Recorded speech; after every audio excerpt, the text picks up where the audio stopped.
Chapter 39:28. Luo Yu cast a glance at him and said, "What kind of uncle are you?" As he spoke, he also stood up and walked towards him, saying, all right. You'll be fine after holding her for a while. Let me hold her. Hui Lang dodged with the child in his arms and said, "What's there to hold? I've only just taken it from you. I haven't even hugged her yet." As he spoke, he retreated until he seemed to have bumped into someone behind him. "Be careful, don't hurt the little master." Leng Hua's voice rang out. At the same time he helped him up, worried that if he didn't hold her firmly she would hurt the little master. Who would have thought that when he looked into his arms, little Yu's eyes were curved into crescents and she was smiling very happily. The monk at the side looked at the child in Hui Lang's arms and softly said, "Amit Ba. Great monk, we meet again." Hui Lang said as he turned around with the child in his arms. "Benefactors and I are fated to meet again," Monk Yijie said as he stood quietly with his eyes lowered. "Great monk, this way please." Leng Hua gestured for him to take a seat. As they walked forward, they saw Fengjiu and Xinyuan Mo's coming from not far away. When Hui Lang saw them, he grinned and said, "Master and Madam are here." Monk Yijie's gaze swept past Fengjiu and landed on Xinyuan Mo's, who was sitting in a wheelchair beside her. He was a little surprised to see him in a wheelchair. "Great monk, you don't have to be so restrained here," Fengjiu said with a smile. She carried the child to the front and introduced, "This is my husband, Xinyuan Mo's. This is our son and daughter." Amit Ba. The monk put his hands together and murmured, "Benefactor, you have both a son and a daughter. You're very blessed." Fengjiu smiled and saw Monk Yijie come to Xinyuan Mo's and bowed. Yijie greets Benefactor. "Great monk, you don't have to be so polite. Please take a seat." Xinyuan Mo said and invited him to take a seat. "Thank you, Benefactor." As the monk spoke, he nodded slightly at the two people before he was led by Leng Hua to a seat on the side. Fengjiu nodded inwardly when he saw that they had arranged everything well. If a few tables were placed together, then Monk Yijie would definitely not be able to eat at the same table as them. After all, other than wine there were also meat dishes on the table. Therefore, it was more suitable for them to sit on a small table with food placed on the floor. She glanced at Xinyuan Mo's, who was beside her, and saw him lift his body up. His entire body floated up, and then he sat cross-legged on the soft mat on the floor. Thus, she carried the child and sat down beside him. Seeing that Hui Lang was still hugging little Yu, Fengjiu smiled and said, "Hui Lang, hugging little Yu won't fill your stomach. Put her on the bamboo chair at the side first." "Come, let me do it." Qin Xen stepped forward to take little Yu, and put her on the baby bamboo chair at the side. Then she went to Fengjiu's side and said, "Master, give me the little masters." Fengjiu responded and handed the child in his arms to her. He said, "Just push them to my side." "Yes." Qin Xen responded and placed the two children on the baby bamboo chair. Then she moved them to Fengjiu's side. "Master, this is for the two little masters." Bai Qingqing brought the warm goat's milk over. "All right, everyone sit down and eat. Otherwise the food will get cold," Fengjiu said and indicated for them to sit down. Then she fed the two children the warm goat's milk. Chapter 39:29. "Amit Ba, that's right," the monk replied. Xinyuan Mo's played with the wine cup in his hand and said, "Buddhism emphasizes that the four elements are all vanity and the cycle of cause and effect. Since it was you who lost it, why did you think of asking us to find it for you?" The monk looked up at Xinyuan Mo's and said, "There is a cause and effect. The reason why Buddhism sent me and Benefactor Feng was because she accepted the ancient golden lotus of Buddhism and promised the holy Buddha. Among millions of people, only Benefactor Feng went to the myriad Buddhist sect. Naturally, she is fated to be with Buddhism." Xinyuan Mo's looked up at him and said, "You are a monk. If you travel with us, aren't you afraid of causing gossip? There are thousands of Tao in the world. I walk my own Tao and never care about what others say," he said with his hands together and lowered his eyes. Hearing this, Xinyuan Mo smiled and said, "Well said. This is a toast to you." As he said this, he raised his cup and drank the wine in the cup. The monk picked up the tea in front of him and said, "I will use tea in place of wine." As he said this, he also bowed. Everyone looked at each other and smiled. Fengjiu finished feeding the two children the goat's milk and said with a smile, "Master, try these vegetarian dishes." "Master Yijie, these are the vegetarian dishes that we specially prepared for you," Hui Lang said with a grin. He picked up a piece of meat and said, "If it weren't for the fact that you monks don't eat meat, I would like to invite you to try the taste of this meat." Amit Ba. "Benefactor, thank you for your kindness. I can eat vegetarian dishes. As he said this, he picked up his chopsticks and bowl and ate quietly. Everyone chatted, drank, and talked about happy things. Time passed quickly. When the banquet was over, everyone dispersed. Fengjiu brought the two children and Shenyuan Mo's back to the courtyard. They stayed here for another 2 days. Fengjiu also helped Shenyuan Mo's heal his legs with the power of the green lotus. However, the power of the green lotus did not return to its peak state. Moreover, it had been used a lot these 2 days, so the power of the green lotus seemed to have weakened. In the main courtyard, Fengjiu sat with Shenyuan Mo's. He looked at the two children in the courtyard and said, I estimate that it will take some time before you can stand up again. Qinglian's strength is much weaker than before. It will take a few days before she can continue the treatment. It doesn't matter. It'll get better eventually. Just take it slow, Shenyuan Mo said, and then asked, We'll set off tomorrow. Is everything ready? And don't worry. It's all ready. They're all ready too.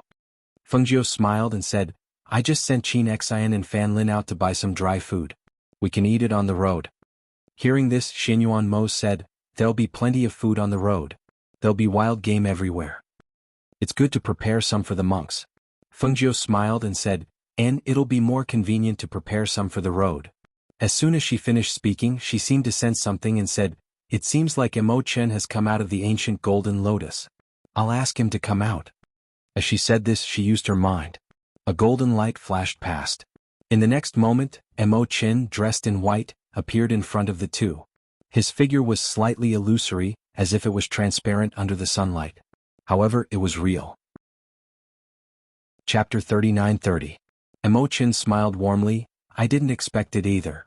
His gaze fell on the two children at the side. With a gentle smile, he asked, Are these your children? Yes, look at them. Fengjiu went forward and picked up the children from the small bed. They are also your godson and godson. Looking at the two beautiful children, Mo Chen couldn't help but reach out and hold their small hands. He praised, They are so good-looking, just like you and your wife. Fengjiu smiled proudly. Of course they will be more outstanding than us in the future. Aha, you two are already rare monsters. If they are more outstanding than you, how heaven-defying would that be? He chuckled, looked at the two children and said, However, these two children are indeed dragons and phoenixes among men. They will not be simple in the future. He turned to look at Shenyuan Mo's. His gaze fell on his legs and he said, I heard from Ajio that your legs couldn't stand up after that battle. Perhaps it was because they were corroded by the black lotus of destruction for too long. Now that the ancient golden lotus is here, although she cannot use the power of the golden lotus to heal you, I can give it a try. Hearing this, Fengjiu frowned slightly. Your immortal body is not stable now. If you use the power of the golden lotus to heal him, won't you use up the immortal body that you worked so hard to condense? I know that it was not easy for you to condense an immortal body. Ajio's power of the green lotus is gradually recovering. With her healing me, it will be fine if I recover slowly. As Shenyuan Mo spoke, he put one hand on his leg and said, I have been in a wheelchair for a long time. I'm not in a hurry. No matter, I was just about to come out to see you. After this time, I will focus on cultivating until I condense an immortal body. Seeing you today, I don't know when we will meet again in the future. He spoke warmly, then smiled at Fengjiu and said, Moreover, your space is full of spiritual energy. It is a place that does not lose to the holy land of Buddhism. Cultivating there will be twice the result with half the effort. Hearing this, Shenyuan Mo's and Fengjiu looked at each other. Shenyuan Mo's asked, In your opinion, how long will it take to condense an immortal body? Is there anything else we can help you with? Mo Chen smiled warmly and said, I originally thought it would take at least 10 years. However, if I concentrate on cultivating in the space, I might be able to condense an immortal body in a few years. As he spoke, he slowly shook his head. Cultivating an immortal body can only be done by myself. Others can't help me. Then I'll have to trouble you with Mo's leg. As Fengjiu spoke, she looked at Shenyuan Mo's and said, Let Mo Chen treat it. If you combine it with the power of the golden lotus, your leg might recover faster. Shenyuan Mo's looked at Mo Chen and said, Then I will have to trouble you. Mo Chen smiled warmly and said, We are so familiar with each other. There is no need to say this. He walked forward and stopped in front of Shenyuan Mo's. He clenched his hands, and a golden ray of light flew out from his fingertips and landed on his knees. Shenyuan Mo's felt a warm aura travel from his knees to his feet. This feeling was even stronger than Fengjiu's power of the green lotus. He could clearly feel a wave of power flowing through his legs. This power made his originally numb legs feel a wave of heat and numbness. Chapter 39-31. Fengjiu watched as Emo Chen's body gradually turned transparent and could not help but worry. Fortunately, he withdrew his hand after a while and smiled at the two of them. I can only help you up to this point. Xinyuan Mo's feet moved slightly. He looked at him and said, I can feel it now. I think I will be able to stand up very soon. As he spoke, he said solemnly, Thank you. That's good. Emo Chen smiled warmly. He looked at the two children and said, This is the first time I am meeting my adopted son and daughter, but I have nothing to give them. Fengjiu smiled and said, It's okay. You can give them something when you have cultivated an immortal body. Okay. He replied and said, When we meet again in the future, I will give them a gift. He looked at the two of them and said, Take care of yourselves. We will meet again in the future. Okay. The two of them replied. Emo Chen's figure turned into a ray of golden light and returned to Fengjiu's space, attaching himself to the golden lotus. After Fengjiu placed the two children back on the small bed, he went to Xinyuan Mo's and asked, How is your leg? I can move. He moved slightly and said, But it's still a little difficult to control. Hearing this, Fengjiu smiled happily. It's good that you can move. If you can move, then you can move more in the next few days. You will be able to stand up in the next few days. Seeing her happy expression, Xinyuan Mo also smiled. Although he did not want Emo Chen to treat him because he did not want to owe him too much, seeing her so happy he was relieved. What he owed was still owed. Since he already owed him so much, he would slowly repay him if he had the chance in the future. The next morning, after everything was prepared, they sat in the carriage and leisurely headed out of the city. A few days later, when Feng Jiu and the others were walking on the mountain path, they faintly heard someone calling for help. Almost everyone's eyes turned to the monk walking by the side when they heard the cry for help. Amitabha. The monk put his hands together and seemed to be a little embarrassed. He lowered his eyes and said, Saving a life is better than building a 7-storied pagoda. As he spoke, his figure flashed in the direction of the call for help. Seeing this scene, everyone looked at each other helplessly and laughed at the same time. Du Fan shook his head and said with a smile, It has only been a few days since we set off from the city, and this master has already saved people several times. He really has a merciful heart. This monk really likes to meddle in other people's business. Isn't he a monk? Why do you like to meddle in other people's business? Hui Lang kicked a stone and played with a green foxtail in his hand. He looked at the meddlesome monk with a puzzled expression. He's a monk and naturally has compassion in his heart. He can't be considered meddling in other people's business. It's just that his cultivation is different from ours. Chi Kong said. Although he felt helpless, he could understand. After all, Reverend Yi Jia was a Buddhist. When faced with such a situation, he would naturally not stand by and do nothing. However, even he had to admit that he was meddling a little too much. Chapter 39-32.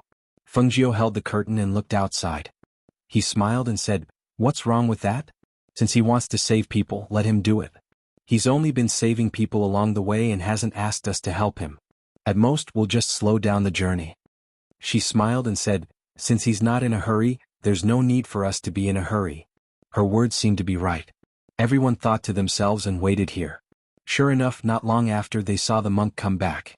However, unlike before, he was followed by a woman. Look, the monk came back with a woman. Hui Lang winked and said with a teasing look on his face. In the past, he didn't bring back the people he saved. Why did he bring back a woman this time? Du Fan also raised his eyebrows and looked surprised. Chi Kong glanced and said, He's probably worried. This is the wilderness and that woman seems to be heavily injured. Fengjiu looked at the monk and the woman. The former walked slowly with his eyebrows lowered. The latter's face was pale and there were bloodstains and wounds on her body. Moreover, she was walking with a limp. It seemed that she had hurt her foot. Qin, go and bandage that woman's wounds.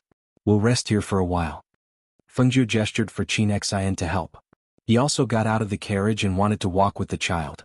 Yes. Qin Xian responded and walked toward Reverend Yi Jia and the woman. Reverend, my master asked me to come over and help this woman treat her wound. Qin Xian said and looked at the woman behind him. Amitabha. Thank you, benefactor. The monk put his palms together and retreated to the side. The pale-faced woman looked at the people in front of her and couldn't help but feel a little timid. She looked at the carriage again, but she couldn't see the people in the carriage. She only saw the handsome men and beautiful women around the carriage. Miss, sit here. Chin Xn said and gestured for her to sit down. At the same time she took out some medicine from her space. Thank you for your trouble, Mississippi. The woman bowed before sitting down at the side. She then looked at the people resting around the carriage. Even though she had seen many outstanding people, she had rarely seen people with such outstanding temperaments like these people. They were the young masters of aristocratic families? Or was he a disciple of a family? Or a new talent of the sect? Why were all of them so graceful and imposing? Withdrawing her gaze, the woman looked at Chin Xn. Seeing that Chin Xn was concentrating on cleaning her wound without even asking her a single question, she felt even more uncertain. Who were these people? How could she be with a monk? She's only sprained her ankle, but her other wounds aren't too serious either. With proper rest, she'll recover in less than 2 days, Chin said as she packed up her things. She took a glance at the woman before returning to the carriage. At that moment in the carriage, Monk was talking to Fengjiu. Oh, so you want to take her with you? Fengjiu raised her eyebrows and looked at Master Yijie. No, I just want to put her down when we reach a place with other people. Monk lowered his eyes and said. Fengjiu smiled and said, Reverend, she is not an ordinary person. She is a cultivator. Even if she is injured, I think she can still walk on her own. Chapter 39-33. Amitabha. When we reach the village or the city, I will let her leave on her own, the monk said and bowed to Fengjiu. Then he walked towards the girl. Fengjiu carried the 2 children and walked around. When she was about to return to the carriage to continue their journey, she suddenly heard messy footsteps coming towards them. She looked in that direction and was a little surprised. There were very few people in this place. How could there be messy footsteps? Moreover, that direction seemed to be the direction where the monk and the girl came from. Amitabha. The monk sighed softly. Looking at the 20 or so people coming from that direction, he said regretfully, I let them live, but I didn't expect them to bring people here. Master, do you kill? Luo Yu looked at the monk with a smile as if he was watching a good show. I don't kill. The monk said and added, but if it's someone who is wicked beyond redemption, I will get rid of him. It seems that you are not a stubborn person, Hui Lang said and was a little surprised. Perhaps it was because they had been traveling together for a few days and he often saw him meddling in other people's business. Hui Lang's words became more casual. Monk, hand them over to us. Hey look, these girls are even prettier than the previous one, the leader of the group said and looked straight at Chin Xin and Bai Qingqing. Seeing those people looking at them, the 2 girls only glanced at them coldly and retreated to the side of the carriage. Big brother, these people don't look like ordinary people. Could he be the son of some aristocratic family? You see, all of them look so outstanding. Don't provoke someone you shouldn't provoke. A tall and thin man at the back said, looking at the group of people with some fear. Ha ha ha. 2 children's giggles came from the carriage. The 2 ignorant children were playing with Fengjiu in the carriage and laughed happily. Listen, there are children's laughter. It seems that they are just a parade of some rich family. As the leader spoke, his eyes were still fixed on Chin Xin and Bai Qingqing. There were only 2 beautiful women in his eyes. Quick, catch them for me. The man said and added, be careful, don't hurt the 2 beauties. Du Fan and the others leisurely glanced at those people. They really couldn't put these rogue cultivators in their eyes. To them, that little bit of strength was really not enough. Master, what do you think we should do with these people? Du Fan asked as he gently fanned himself with the fan in his hand. He looked at the monk with a smile. Amitabha, let this poor monk handle it. As he spoke, he took off a string of Buddhist prayer beads from his neck and threw them at those people. When the Buddhist prayer beads were thrown, he clasped his hands together and chanted. Look, the monk's Buddhist prayer beads are actually a magic weapon. Hui Lang looked at the string of Buddhist prayer beads that had become bigger in surprise. He saw that the Buddhist prayer beads had trapped more than 20 rogue cultivators in it. A Buddhist light was released from the Buddhist prayer beads, which shocked them and made them unable to escape. Those people held their heads and rolled on the ground. Vaguely, they heard a complicated and incomprehensible Buddhist chant coming from the monk's mouth. Accompanied by the Buddhist light, it enveloped those people. Chapter 39-34. Fengjiu, who had just boarded the carriage, took a look and saw that those people were hugging their heads and howling in pain. As the initial howls gradually subsided, their expressions gradually calmed down. However, something still didn't seem right. Upon closer inspection, the spiritual aura on their bodies had completely dissipated. Moreover, their eyes were lifeless as if they had suffered a heavy blow. She raised her eyebrows and her clear eyes fell on the monk. She didn't expect that he would cripple their cultivation as soon as he made a move. Moreover, from the looks of these people's situation, he had used the light of Buddha to attack their divine senses. Their divine senses had been severely injured and they were now like idiots. She retracted her gaze and lowered the curtain of the carriage. She said to Xinyuan Mose, "It seems that Master Yi Jie isn't an inflexible person. Crippling those people's cultivation and injuring their divine senses like idiots, what was the difference between this and killing them? No, it should be said that it was more terrifying than death, right? If he did it, at least they'd still be alive. If Hui Lang and the others did it, even living would be an extravagant hope," Xinyuan Mose said as he picked up his son who had crawled to his leg and held him in his arms. Hearing his words, Fengjiu smiled and glanced outside again. She saw that the monk had already put away the string of Buddha beads. He chanted a sentence in the Buddhist language and then stood quietly to the side. Seeing this, she said to Leng Hua outside, "Let's go after we've dealt with them. See if we can find a village or town to rest before it gets dark." "Yes," Leng Hua replied and said to everyone, then continued driving the carriage forward. However, along the way they didn't expect to see any villages or towns. On the other side, the sky gradually darkened as if it was going to rain. "Master, it looks like it's going to rain. There doesn't seem to be any shelter around here," Leng Hua said and looked up at the sky. Xinyuan Mose lifted the curtain and looked at the sky. His brows furrowed and he said, "This rain should be extremely heavy, and it should be accompanied by thunder. Let's speed up and see if there's any shelter up ahead." "Yes," Leng Hua replied. Then he saw the monk walking behind him come forward. "Benefactor, there will be a fork in the road ahead. Take the road on the right and walk for a while before you reach a ruined temple. We can take shelter there from the rain." Upon hearing this, Leng Hua glanced at the monk and asked, "Master, have you been there before?" "I've been here before, so I'm quite familiar with this area." He put his palms together and said. Leng Hua listened to the master. "Turn right when you reach the fork." Fengjiu's voice came from the carriage. "Yes." Leng Hua replied and sped up the carriage. Du Fan and the others who were following him on his left and right stood with their hands behind their backs. Their figures swept against the wind, and their speed also increased rapidly. The woman following behind them was already injured. In addition, her strength was not as strong as theirs.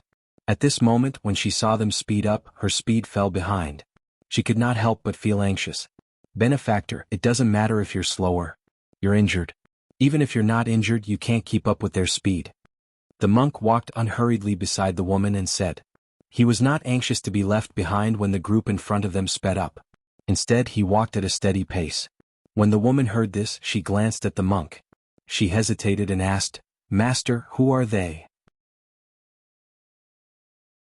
Chapter 39-35. Feeling uncomfortable under his gaze, the woman said, "I overstepped my boundaries." The monk shifted his gaze and looked ahead, saying, "They didn't ask who you are. Benefactor, it's best that you don't ask who they are. If your injuries are better, you can leave on your own without waiting for a village or town." Hearing the monk's words, the woman's heart trembled. She didn't know what to think, but she didn't dare to look at him. She only responded in a low voice and walked beside him.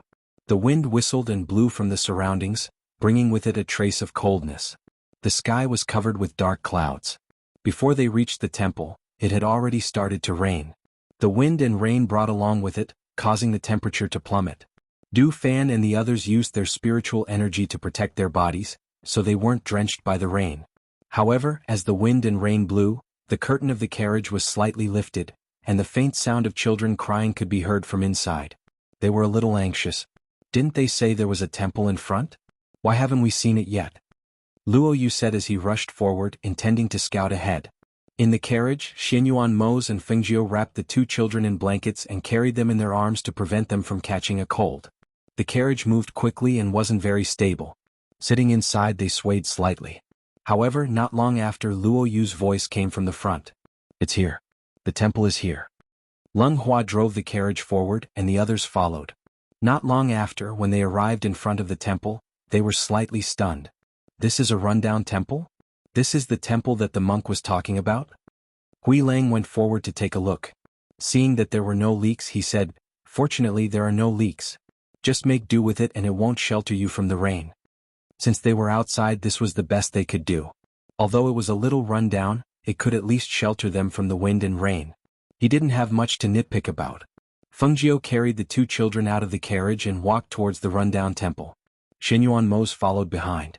Although he had regained some feeling in his legs, he still needed time to recover if he wanted to stand up and walk on his own. Therefore he spent most of his time outside in a wheelchair. The group of people entered the dilapidated temple. The carriage was also pulled to a place under the eaves where it could shelter them from the rain. Once inside, the cold wind whistled. They laid a clean mat in a place where the wind could not reach. Only then did they let Xinyuan Mose and Fengjiu sit down to rest. There are a few broken door bolts over there. Let's set them up to block the wind and rain. To prevent the wind and rain from blowing in.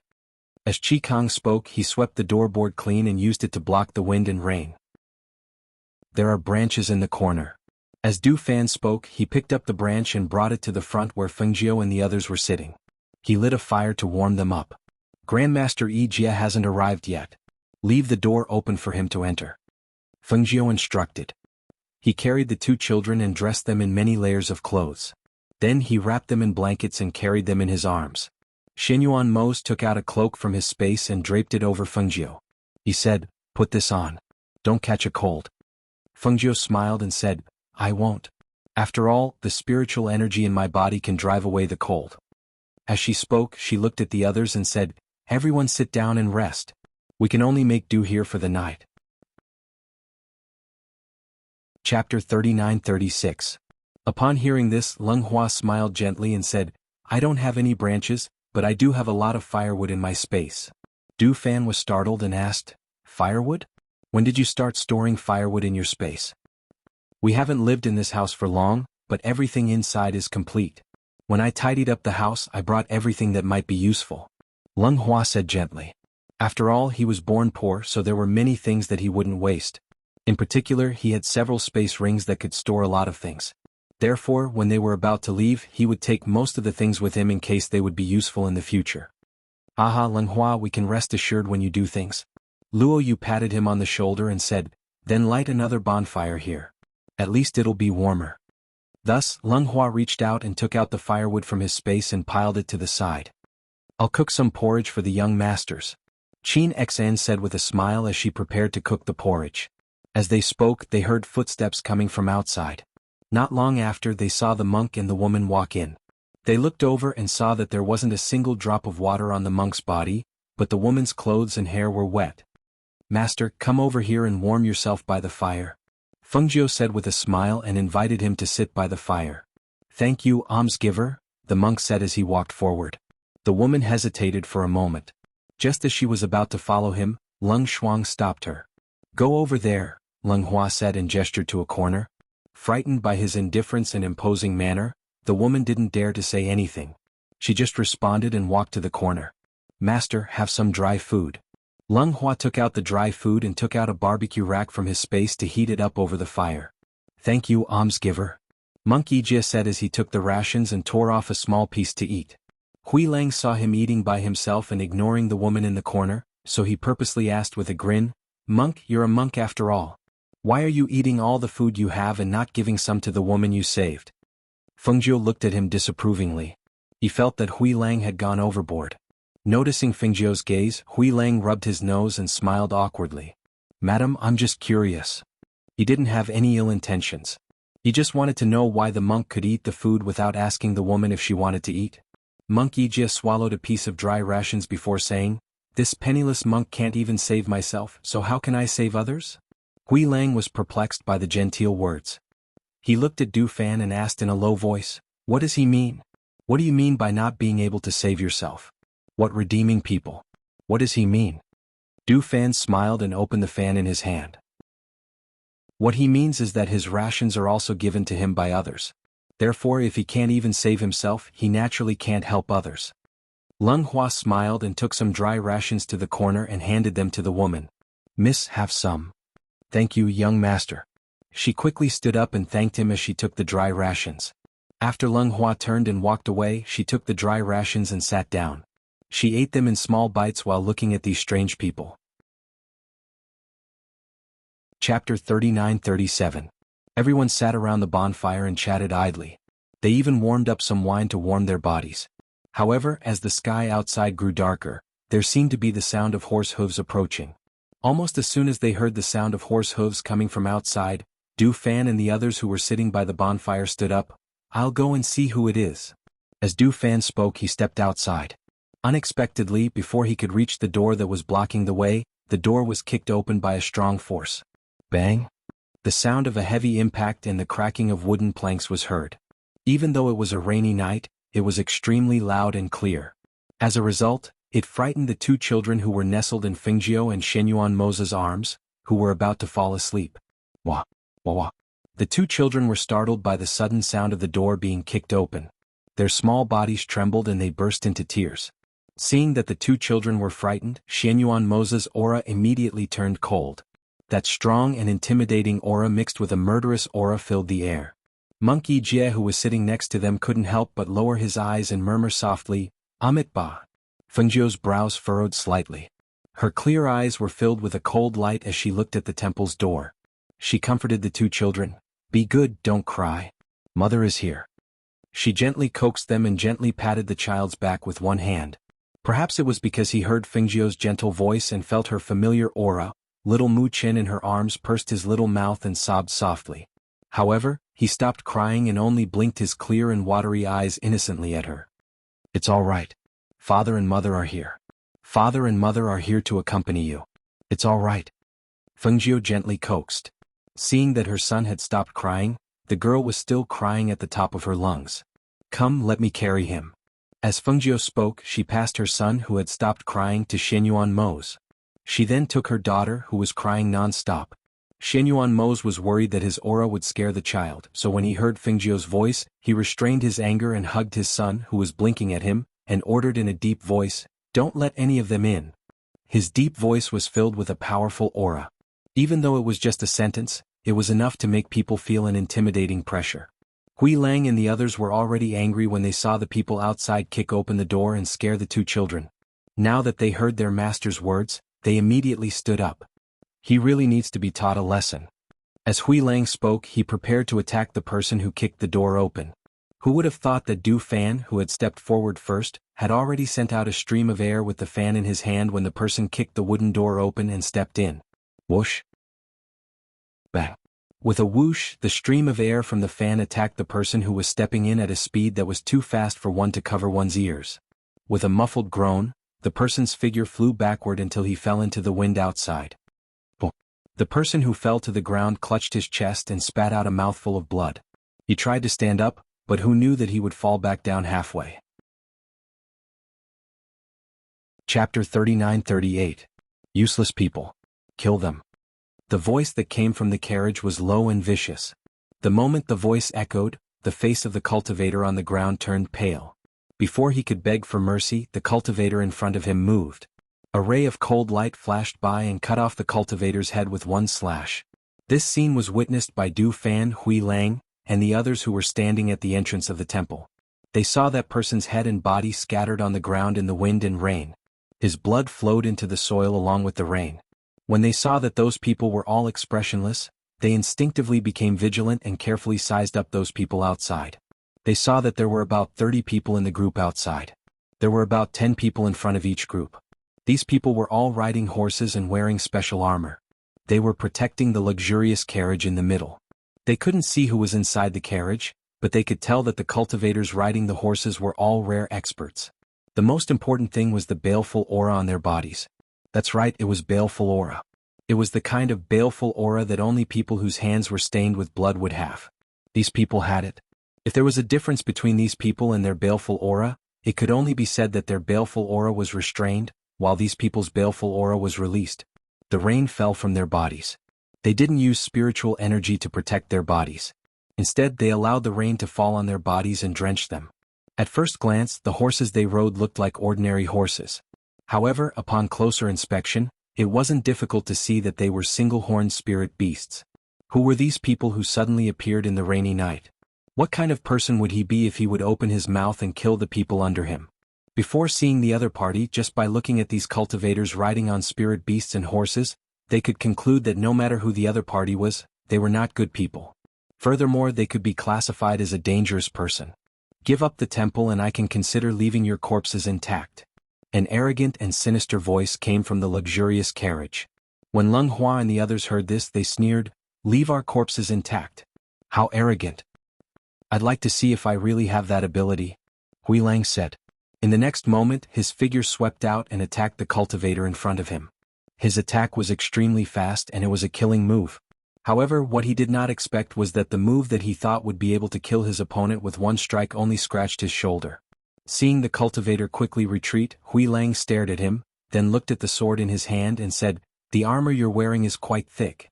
That sword didn't make you bleed." He held the long sword in his hand, and the spiritual energy in his body surged. A sharp sword aura accompanied his figure as it swept out. This attack avoided the place where the opponent was wearing armor, and instead focused on other weak spots. As the two of them fought, neither Du Fan's group nor the cultivators riding in the rain made a move to help. It was as if the fight had nothing to do with them. Swish. A swift and fierce stream of air gushed out and an arm was chopped off and sent flying. Blood spurted out and the sword slashed out once more. A miserable shriek rang out as the battle between the two of them came to an end. Chapter 39-39. The horsemen narrowed their eyes when they saw this scene. They did not expect the people in this rundown temple to be so strong. The person sitting in the luxurious carriage was silent for a while. Then a cold word came out from his mouth. "Kill?" After the horsemen were killed by Hui Lang, the other party did not retreat but instead stared at them. Du Fan and the others were already on guard. Therefore, when they heard the cold and murderous voice, they quickly spread out and guarded the four corners of the rundown temple, not letting the battle outside affect their master. Dozens of sword shadows attacked from outside. The people in the rundown temple could clearly feel the strong murderous aura. Hearing the sounds of battle outside, the woman who was curled up in the corner carefully looked outside. When she saw the guards outside, her pupils constricted and she shrank further into the corner. Her face, which was already pale, became even paler after seeing those people. "Do you know who they are?"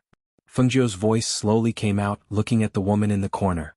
Hearing this voice, the woman looked at Fengjiu and said in a trembling voice, They are the black guards of the Demon King. They have killed countless people and are very strong. It is said that those who have seen them are all dead." Fengjiu raised his eyebrows and looked at the monk who was chanting with his hands clasped together. He asked, "Master, have you heard of them?" "Ba. Everyone in this area knows of the Azura King's great name. It's just that this poor monk has never met you before," he said slowly and looked outside. The windshield door had been kicked down. Sitting in his position, he could see the battle outside and the luxurious black carriage in the wind and rain. However, in addition to these, he also saw a strong and cold aura around the carriage as well as countless grievances and the smell of blood. He sighed softly and murmured Buddhist words. Then he lowered his eyes and silently chanted Buddhist scriptures. Under the watchful eyes of so many people, she could not send the two children into the space. Therefore, she handed the children to Xianyuan Mose and said, "Take care of the children. I will go take a look." "Yes." Xianyuan Mose responded and placed the two children beside him. He used his own aura to protect them so that they would not be affected by the murderous aura and powerful pressure outside. Fengjiu walked to the entrance of the temple and watched. The 8 captains of the Phoenix Guard, Du Fan, Hui Lang, and the others had all joined the battle. Leng Hua by Qingqing and Leng Shuang, Qin Xan, and the others were guarding the entrance of the temple. In the dark, Yingyi was keeping watch. The saber lights and sword shadows flashed in the wind and rain. A horrifying murderous aura tore through the rain. The smell of blood, together with the aura of death, permeated the air and was washed away by the rain. The luxurious black carriage was still parked there, neither advancing nor retreating. The surrounding sword chi was unable to harm him at all. Was the Azura King the one sitting inside? She observed these cavalry guards. They were not as strong as Qi Kong and the others, but they were well trained. Perhaps they knew that they were no match for Qi Kong and the others in a one-on-one battle, so they set up a killing formation. They attacked together and retreated together. Their cooperation was flawless. Qi Kong and the others could not do anything to them. Chapter 39-40. In the black carriage, through the front partition, the man sitting in the carriage narrowed his eyes and stared at the red figure standing in front of the temple gate. His sharp and powerful gaze unscrupulously sized her up. Outstanding temperament, a beautiful face, an exquisite figure, and a breathtaking aura. It was very dazzling. He stared at her, and it was unknown what he was thinking. Fengjiu's gaze moved away from the people fighting and coldly looked at the carriage, as if she was looking at the people inside through the carriage. That gaze didn't move away. Although she didn't see it, she knew that the other party was staring at her. That gaze was aggressive and unscrupulous. Her palm moved and a silver needle was clamped between her fingertips. She looked at the people fighting and her gaze swept over one of the people in the attack formation. She moved the spiritual power in her hand and a cold light instantly attacked. There was a slight sound of air being covered by the wind and rain, and a cold light flashed. Just as the silver needle was about to shoot into one of the people's body, a clang was heard. She watched as the light streaked across the rainy night and hit the silver needle, knocking it to the ground. Fengjiu raised her eyebrows and looked at the silver needle being knocked to the ground, and the corners of her lips curled up in surprise. In the next moment, she moved her hand again and several silver needles shot out. As expected, the person in the carriage attacked again. Just as the several streams of air were released, she flipped her palm and a palm wind shot out with the force of thunder towards the carriage. A powerful aura accompanied by wind blades swept out, and the wind and rain in the air were blown to the side and rolled toward the carriage. The one-horned spirit horse in front of the carriage was panicked by the attack of the air and retracted its front hooves, raising its head and neighing. The carriage shook because of the spirit horse's panic. The two guards riding the carriage quickly tightened the reins. At this time, a stream of air came out of the carriage and pushed the spirit horses back, making them stay on the ground. At the same time, it also stabilized the shaking carriage. Fengjiu's eyes flashed when she saw the carriage being pushed back. Her hand flashed, and a sword chi shot out at the two spirit horses pulling the carriage at a speed that was too fast for one to cover their ears. When the other party saw Fengjiu making a move, he also made a move to block it. Surprisingly, he was also able to neutralize Fengjiu's attack. The two of them, one standing under the eaves and the other sitting in the carriage, exchanged blows. Whoosh! Boom! The sharp sound of air currents streaked across the rainy night. The two air currents fiercely collided with each other, producing a loud rumbling sound. The powerful air currents rippled out like water ripples. The two chi blended together and attacked the two groups of people who were fighting. The air hit Chi Kong and the other guards, and the two people fighting were instantly scattered. Chi Kong and the others were stronger, and they quickly stabilized their bodies and retreated. However, the other party's strength was not as strong as Chi Kong and the others. After being hit, some of them spat out blood, some groaned, and some fell to the ground. Seeing this scene, Fengjiu put one hand behind her back and raised the other hand, indicating Chi Kong and the others to retreat to the side. The other party also retreated at this moment and stood guard beside the black carriage, waiting for orders from the carriage. Chapter 39-41. Fengjiu's lips curled into a cold smile when she saw the figure charging towards her. Her opponent was at the level of a high god while she had yet to fully recover her powers. It could be said that there was still some distance between them if they really fought. Earlier on, the two of them seemed to be evenly matched. If they were to fight again, she might be the one at a disadvantage. Furthermore, she did not want to fight with her opponent directly. Hence, when she saw that the figure was attacking her directly, she moved her lips and spoke in a clear and cold voice. Fire Phoenix. As soon as she spoke, a flame shot out with a swoosh. It was so fast that the surrounding cavalry could not see what it was. Only the black figure who had rushed out saw the flame and narrowed his eyes. He seemed to want to avoid it. However, the flame spread its wings, screeched, and swooped down to attack him. Whoosh! Swoosh! Bang! The man used all his strength to resist. His powerful aura collided with the air current of the Fire Phoenix. The two forces fought against each other and the air current surged in both directions. The man was pushed back by the air current of the Fire Phoenix until his body could no longer withstand the powerful ancient aura and the terrifying air current. He was finally sent flying with a bang. The man spat out a mouthful of blood. The robe in front of his chest had been burned by the Fire Phoenix's flames. A faint burnt smell filled the air. The man screamed as if he was in great pain.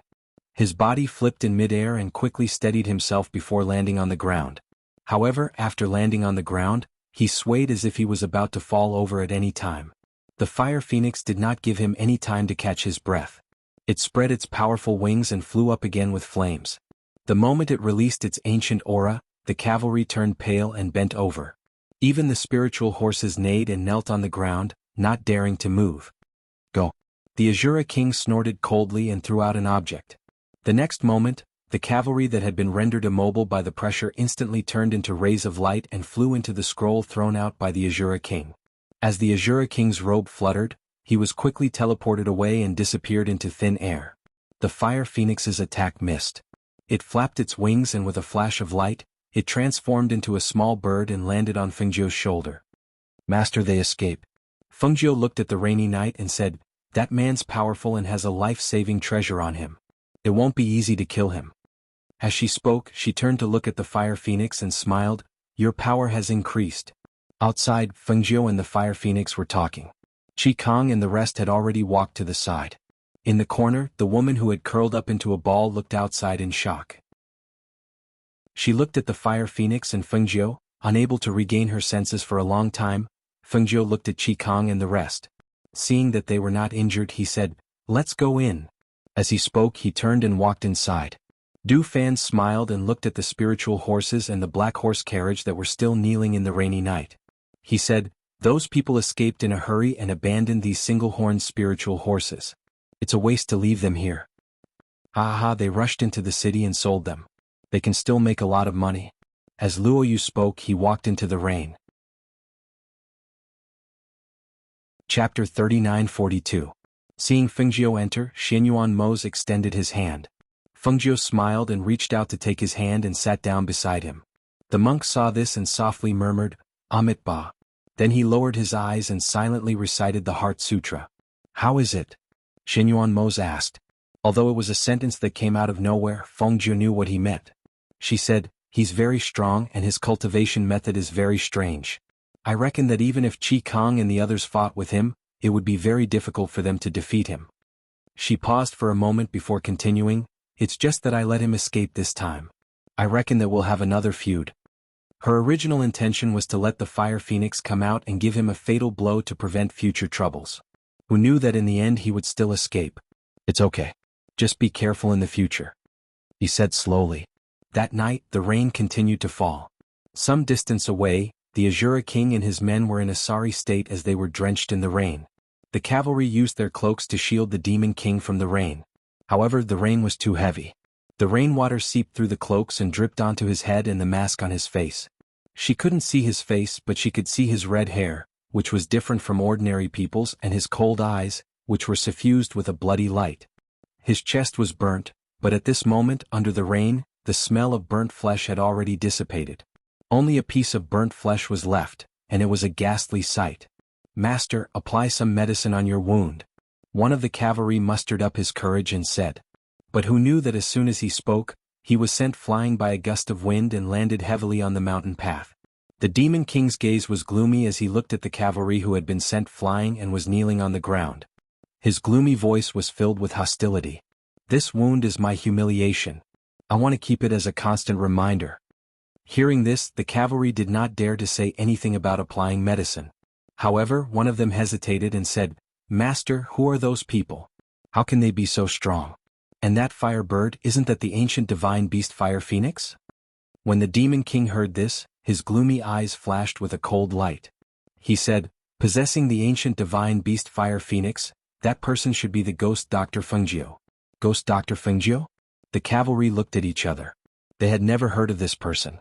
However, hearing their master's words, it seemed that this ghost Dr. Fengjiu was very powerful and famous. The Demon King did not say anything more to them and only narrowed his eyes as he stared in the direction of the ruined temple. Ghost Dr. Fengjiu. Who would have thought that the woman who was a legend in many places would actually appear here? When he thought about how there was no monarch in this area and how she had appeared here, the aura on his body became even colder. He had long since regarded this area as his, and if anyone dared to have any ideas about it, then he would definitely not let that person off. As for the ghost Dr. Fengjiu, that woman, not only did she possess great power and stunning beauty, she was also a legend in many places. Just as this thought flashed through his mind, a dazzling bolt of lightning suddenly streaked across the sky. Then, with a loud bang, a bolt of heavenly lightning struck down from the sky with a cracking sound. It struck the tree that the Azura King was sitting on at a speed that was too fast for one to cover their ears. Bang! Chapter 39-43. Kacha. The large tree was split into two halves with a kacha and the flames started to burn. Those people finally regained their senses and quickly dodged. However, their bodies were already charred by the lightning and they were in a sorry state. They all stood by the mountain path and looked at the flames that were burning in the rain and were extinguished by the rain. They were all stunned. With their cultivation and strength, they were actually struck by lightning on this rainy day. They carefully looked at their master. When they saw the aura on his body, they felt as if their hearts were being squeezed tightly by a hand, making it difficult for them to breathe. In particular, when they saw that the ends of his scarlet red hair were stained with sparks of fire, and there was a trace of a burnt smell, it made them feel even more terrified. They did not have the guts to step forward and extinguish the fire for their master. However, when they saw the small flame burning his hair, they were extremely terrified. Fortunately, not long after, they saw him raise his hand and extinguish the small flame at the tip of his hair. Only then did they secretly heave a sigh of relief. The rain continued to fall and there was nowhere to shelter them from the rain. The guards could only endure the fear in their hearts and step forward to block the rain for their master. At this moment, the Demon King's body was filled with a murderous aura. That ruthless aura made the people around him not dare to breathe loudly. They could only hope that the rain would stop as soon as possible. However, the rain continued to fall until the next morning before gradually stopping. Fengjiu and the rest who were in the rundown temple walked out when they saw that the rain had stopped. The sky after the rain was exceptionally blue and the air was very fresh. Fengjiu looked at the spirit horses that were tied together outside and could not help but smile. "Master, are we going to continue our journey?" Dufan asked. He was already sitting in the black horse carriage and was prepared to bring the carriage along to sell it. After all, these were their spoils of war. Let's go. Ride the spirit horses and sit in the carriage. It's faster to walk." Fengjiu smiled and let them choose their own. He turned around and said to the monk, "Master, you can sit in the carriage." The monk glanced at the black horse carriage and softly muttered, "Amitabha, this poor monk can walk." Before he could finish, he was interrupted by Fengjiu. "Master, monks shouldn't stick to one pattern." Hearing this, the monk didn't say anything else. He glanced at Fengjiu and said, "Amitabha, this poor monk will listen to benefactor's arrangements." With that, he walked towards the carriage. The resentment and baleful aura around the carriage dispersed after the Azura King left. Even so, in the eyes of the monk, the carriage was still stained with the smell of blood. Shenyuan Mose got into the carriage, and Bai Qingqing and Qin Xang carried their children up. They also chose a spirit beast horse to ride. When everyone was ready, the woman who was hiding in the corner walked out from behind. She glanced at them as if she wanted to follow them but didn't dare to. "Your injuries are almost healed. Leave on your own." Lung Hua glanced at her, paused for a moment, then pulled out a spirit horse. "This mount is for you." The woman looked at the mount and backed away with a pale face. No, I don't need this. I can walk on my own." Chapter 39:44. Seeing this, Lung Hua only smiled gently and tied up the spirit beast horse. The group continued forward. The woman watched them leave and hesitated for a moment before heading in another direction. A day later they entered the city. As soon as they entered the city, they felt that some of the cultivators in the city were looking at them strangely. That kind of sizing up gaze was filled with scrutiny and surprise, as if there was something they didn't know. "Why are the people in the city staring at us? Although we are very outstanding, there's no need to stare at us like this, right?" Hui Lang rubbed his chin and pulled the spirit beast horse forward. Suddenly he grinned proudly. "They must have seen us leading so many spirit beasts, or perhaps, they know that these spirit beast horses belong to the Azura King? Or has the news of the Azura King's defeat already spread?" Du Fan patted his shoulder and said, "You're thinking too much." His voice paused and he looked around before saying, "But we still have to be careful. I feel that their gazes are unfriendly." It was one thing in the past, but now that there were two more young masters, he had to be more careful in everything he did. "You two come with me and take these spirit beast horses to the auction house to auction." Du Fan said and glanced at Hui Lang and Lu Yun beside him. "All right, then tell Master and the others to go to the inn to rest first. We'll go back now." Lu Yun said and pulled the rope tied to Qi Kong and the others' hands over. "I'll go tell them." Du Fan walked forward and came to Fengjiu's carriage to tell them. At this time, the monk on the black horse carriage opened the curtain and walked down, saying to Du Fan, "Benefactor, this poor monk can just walk here." Saying this, he walked to Fengjiu's carriage and said, "This poor monk wants to visit an old friend in the city, so I won't be staying in the same inn as Benefactor. How long does Benefactor plan to stay here? When the time comes, this poor monk will come to meet you." Hearing this, Fengjiu, who was in the carriage, lifted the curtain and threw a jade tablet to him. He smiled and said, Master, I'll inform you when the time comes. All right. As the monk spoke, he put his palms together and bowed to her before leaving. Go. Take that carriage with you, don't leave it behind. Fengjiu said, lowering the curtain to let Leng Hua continue forward to find an inn to stay. After watching them leave, Du Fan said to Hui Lang and the other man, let's go. After auctioning off these things, we'll go around the city and buy some things back. Then let's buy some alcohol later. Let's see if there's any good spirit wine. I don't have much wine left in my space, so I'll buy some. As Hui Lang spoke, he pulled the rope and urged the spirit horses forward. He asked, where is this auction? We need to find someone to ask. I just asked. It's still some distance from here. Come with me. Lu Yun said and led them forward. 2 out of the 3 of them were driving 30 spirit horses, while the other person was driving the carriage. As they walked on the street, it could be said that the people around them automatically made way for them. Each and every one of them was looking at them strangely. Seeing the 3 of them going to the auction house, a few rogue cultivators who were drinking tea on the side of the road looked at each other and asked, is it these people? Chapter 39:45. When Du Fan and the others brought the spirit horses to the auction house, the middle-aged man at the reception looked at the spirit horses with cold sweat and gulped. What? You're not going to accept them? Du Fan raised his eyebrows and looked at him. He looked at the spirit horses and finally gritted his teeth and said, please wait for a moment, I'll get our head steward. With that, he quickly turned and walked inside. Inside, the middle-aged man found a man who was slightly older than him and said, head steward, there are a few people outside. They pulled some spirit horses and a black horse carriage and said that they want to sell it to us. What do you think that? Hearing this, the head steward who was talking to the 2 old men paused and asked, is it the rumor outside? It seems to be true, so we don't dare to accept it. The head steward lowered his voice and said. The 2 old men who were drinking tea at the side heard this and looked at each other. One of them smiled and said, I'm curious, what is it that your auction house doesn't dare to accept? Yes, let's hear it. The other old man said. Hearing this, the head steward said, there are a few people outside who want to sell something, but the thing they want to sell is a little tricky. It can be said that it's a hot potato. What kind of hot potato? Why does it sound like it's a little tricky? Is there a rumor? The old man asked. You don't know? This time, it was the head steward's turn to be surprised. He looked at them and said, these days, the heavenly Tao has been saying that the Azura king met a few very powerful people in a rundown temple. Not only was he injured, but he also fled in a sorry state. He didn't even care about his mount. So when the people outside pulled the spirit horses into the city, the people in the city guessed that it was those people who spread the news. Hearing this, the 2 old men looked at each other in surprise. One of them asked, who is so powerful? What about those people outside? It seems like it's true, but... Before he could finish, he saw the middle-aged man beside him pull him, as if to remind him that those people were still waiting outside. I'll go take a look first, I'll come back in a bit. Just as he was about to leave, the 2 elders also stood up and said with a smile, let's also go take a look. Thus the few of them walked out together. Just as Du Fan and the others were waiting impatiently, they saw a few people walk out from inside.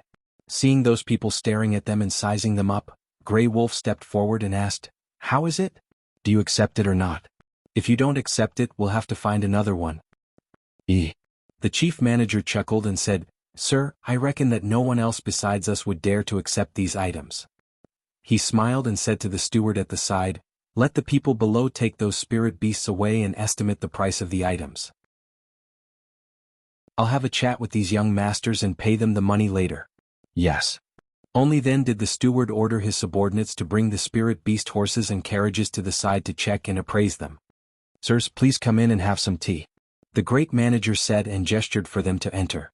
Seeing this, Du Fan nodded at Hui Lang and the others, then stepped inside. Not long after they sat down inside, Hui Lang asked, what do you mean by what you said just now?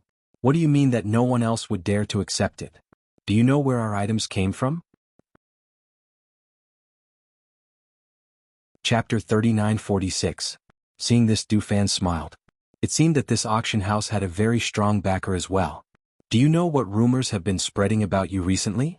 The head manager asked as his gaze fell upon them. Du Fan smiled, it doesn't matter what rumors have been spreading because we don't care. Hearing this confidence, the head manager's eyes flashed, you're very confident. Since that's the case, I won't say much. When the 2 elders heard this, they could not help but glance at the head manager. They looked at each other and one of them could not help but ask, "Did you really fight with the Azura King? It said that they threw away their armor and fled, is that true?" "If it wasn't true, these things wouldn't be here." Hui Lang grinned and took a bite of the pastry on the table. "You dare to accept these things from us? It seems that you're quite brave." When they heard this, they only smiled and did not say anything. The Azura King was not the only force on this mainland. Since they dared to accept these things, they naturally had a certain backing. "If you have other things in the future, you can also bring them to us," the head manager said to them. Just as he was about to say something else, a white-haired elder walked in from outside. When he saw the elder, a strange look flashed across the head manager's eyes. He quickly stood up and bowed. "Elder Lin." "Greetings, Elder Lin." The two elders at the side also hurriedly stood up and bowed.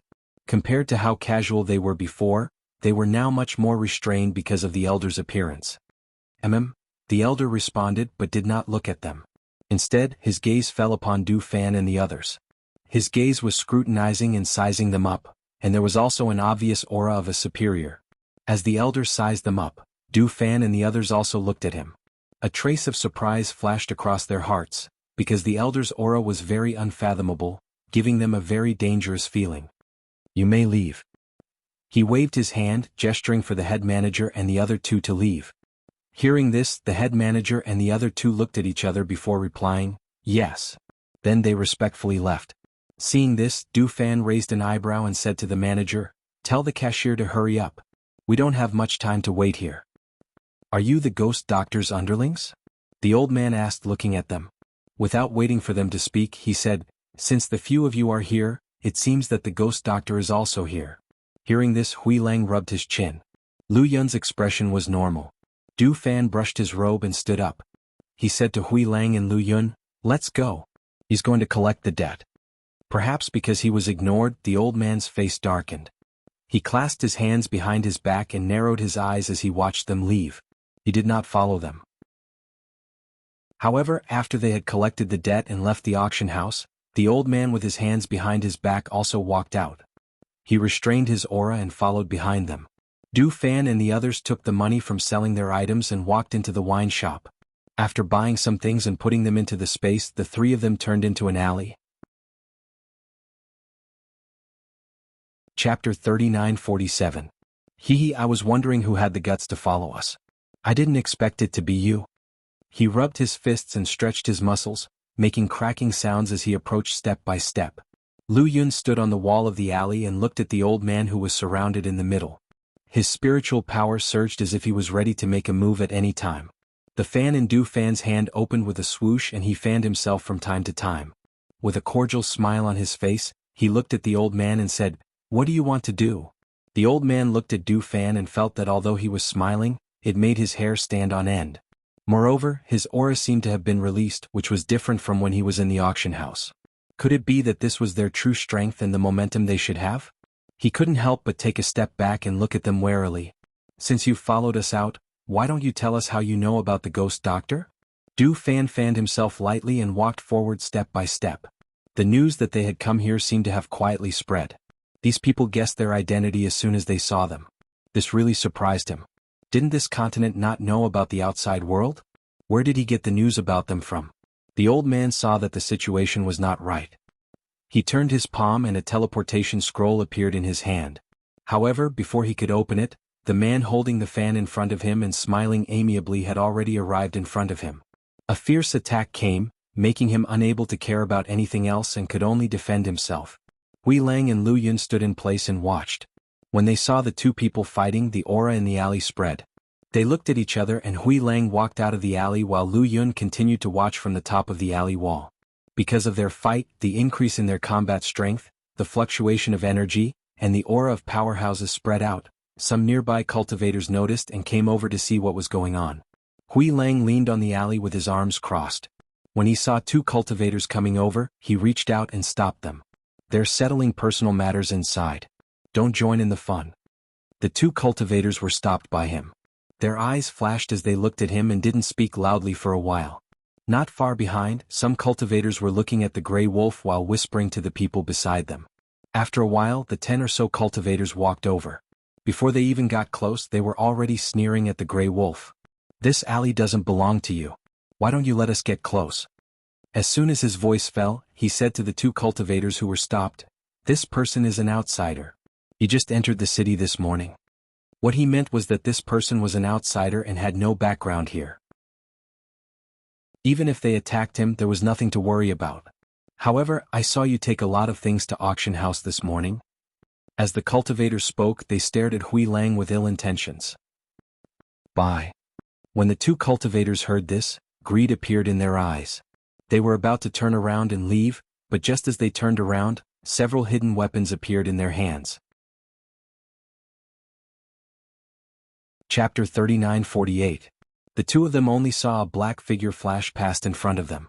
Then they felt as if their muscles and bones had been twisted. With a cracking sound, they screamed in pain and the world in front of them spun. The dozen or so cultivators looked ahead with pale faces. They saw that the two cultivators were twisted into a circle and tied together. Their bodies were arched backward, and only their abdomens were stuck to the ground. Their hands and feet were twisted and tied together. There was no rope, but they were twisted and tied together. Hearing the screams of the two people, cold sweat broke out on their foreheads, and they could not help but step back. Want to leave? Hui Lang clapped his hands, twisted his shoulders, and walked toward the dozen or so people. Didn't you want to see my treasure? Come on. He stretched out his finger and made a beckoning gesture at them. And misunderstanding. The cultivators hurriedly said, their voices trembling uncontrollably. It's good that you misunderstood. Hui Lang grinned. It wasn't easy for me to move my hands and feet. How could I let you run away? He stopped and looked at them with his arms crossed. Do you want to come over yourself? Or do you want me to go over? When the dozen or so people heard this, they were so scared that they immediately turned around and ran. However, who knew that a force sucked them from behind and threw them all to the corner of the wall? Ah! One by one they cried out in pain. Before they could stand up, the black figure rushed forward, lifted them up, twisted them, and threw them to the side. For a moment, only the screams could be heard, and the people who heard it could not help but feel a chill run up from the soles of their feet. In particular, this was not in the alley but at the entrance of the alley. Many people on the street outside saw this scene, but no one dared to go forward. Hui Lang took everything from them, then snorted and kicked them. Get lost. If there's a next time, I'll take your lives. Those people's hands and feet were tied together, and they were kicked to the corner of the road by him. They struggled for a long time but could not break free. They could only cry for help and cry out in pain. While Hui Lang was dealing with these people in the alley, the old man was already hung upside down by Lu Yun, hanging on the wall of the alley. Du Fan gently patted his chest with the fan in his hand, fanning himself. Looking at the pale old man with blood seeping from the corner of his mouth, he smiled. Now, are you going to speak? The old man gasped for breath, his arms hanging limply by his side. It was obvious that they had been broken. His face was pale and there was no fear in his eyes. There was only hostility. You dare to touch me like this? Aren't you afraid of the forces behind us taking revenge? Du Fan smiled with a cordial look on his face. Since you know that our master is the ghost doctor, then you should have heard of her great name. Do you think that we would be afraid of the power behind you? No matter how strong you are, even if your master is the ghost doctor, if you dare to go against us, it will be difficult for you to leave this mainland alive. Hearing the old man's words, Hui Lang stepped forward and punched him hard in the stomach. Old thing, you really want to die too slowly. Chapter 39:49. Du Fan looked at the old man who was hanging upside down. Not only was blood flowing from his mouth, but blood was also flowing from his nose. However, the old man did not show the slightest bit of fear, as if he was already prepared to die. Seeing this, his eyes flashed slightly. The old man's strength could be considered an overlord, and he seemed to be an elder in the auction house. For someone like him, perhaps death was not frightening, but it would be difficult to get information out of someone who was not afraid of death. It was not that there was no way to get information out of him. After all, other than their interrogation methods, their master also had a kind of pill that could make people tell the truth. However, that pill was not very effective for people with strong willpower like him. He thought for a while, then waved his hand and said, "Forget it, let him go." Lu Yun did not say anything, but Hui Lang glared at him. Let him go? Let him go just like that? Yes, let him go. Du Fan gently fanned himself with the fan in his hand. He looked at the tortured old man and said, "This can be considered a lesson for him. Let him go." If they killed him, they probably would not be able to live in peace here. Although he was just passing by, he did not want to disturb his master and the others with such trivial matters. Hui Lang wanted to say something, but seeing that Lu Yun had already put the old man down, he did not speak again. "Let's go," the three of them said as they walked out of the alley. However, they did not expect that the old man would sneer, and a sinister voice came from his mouth that was overflowing with blood. "Are you afraid? Unfortunately, it's too late." Hearing this, Du Fan raised his eyebrows and looked back at him. Hui Lang looked back at the old man with a dark face and said, "Old man, it seems that you really don't want to live anymore." They had already spared his life, but he still dared to provoke them again and again. They really did not know what he was thinking. "Should we take him back?" Lu Yun looked at Du Fan and asked. He felt that leaving the old man here would be a disaster. Who knew what he would do when he turned around? Du Fan shook his head and said, "Let's go. Don't mind him." He walked out of the alley. When Hui Lang and Lu Yun saw this, they didn't say anything more and just left with him. On the street outside, Hui Lang couldn't help but ask, "Du Fan, why did you let him go? Wouldn't killing him solve everything?" Du Fan smiled and said, "After all, he hasn't made any real threats yet. If we kill him, then even if we are reasonable, we will become unreasonable. Since he followed us today, we will teach him a lesson. If he dares to do it again, then we will just kill him." Hui Lang grinned from ear to ear when he heard him say that he could just kill him. He liked this kind of clean and efficient way of doing things. He had already given the old man a way out, and now it was up to the old man to make his own choice. However, from what he had said just now, it was obvious that he would still come looking for death. Well, it seemed that he would have to sharpen his knife when he went back. Not long after the three of them left, the cultivators outside the alley cautiously looked inside. When one of them recognized the old man as an auction house elder, he couldn't help but suck in a breath of cold air. He quickly called for the people beside him to quickly send the old man back.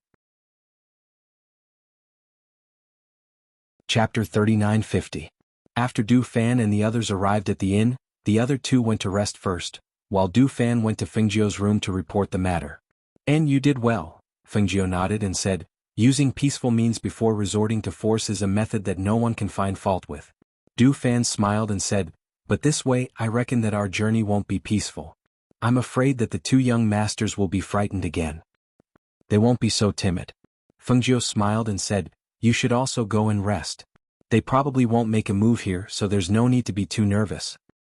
"Yes," Du Fan replied. He bowed and retreated out of the room. Xinyuan Mose, who was sitting in the inner room, rubbed his knees. He stood up and walked a few steps, then raised his leg to kick. He felt that his strength was not enough, and after walking a few steps he felt a little sore, so he went to the table and sat down to rest. "You still don't have any strength?" Fengjiu asked. "It's a little sore and I don't have enough strength," Xinyuan Mose said as he rubbed the acupuncture points on his knees.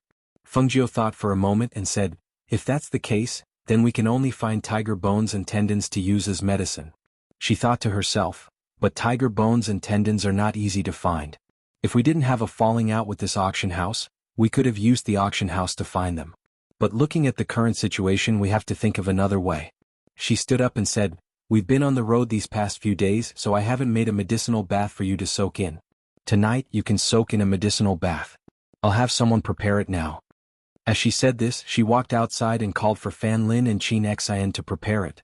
Xinyuan Mose, who was in the room, saw that she had arranged for the two of them to be together again. When she returned, he asked, "You want to make them a couple?" Fengjiu smiled and said, "The two of them are very compatible. Moreover, I only pulled them together because I saw that they were interested in each other. It can't be considered a forced pair. It can only be said that I pushed the boat along." She was married and had Mose as her companion, as well as a pair of adorable children. However, the people around her were still single. As their master, if there was someone suitable, she naturally hoped that they could find their own happiness. It would take some time to prepare for the medicinal bath at night.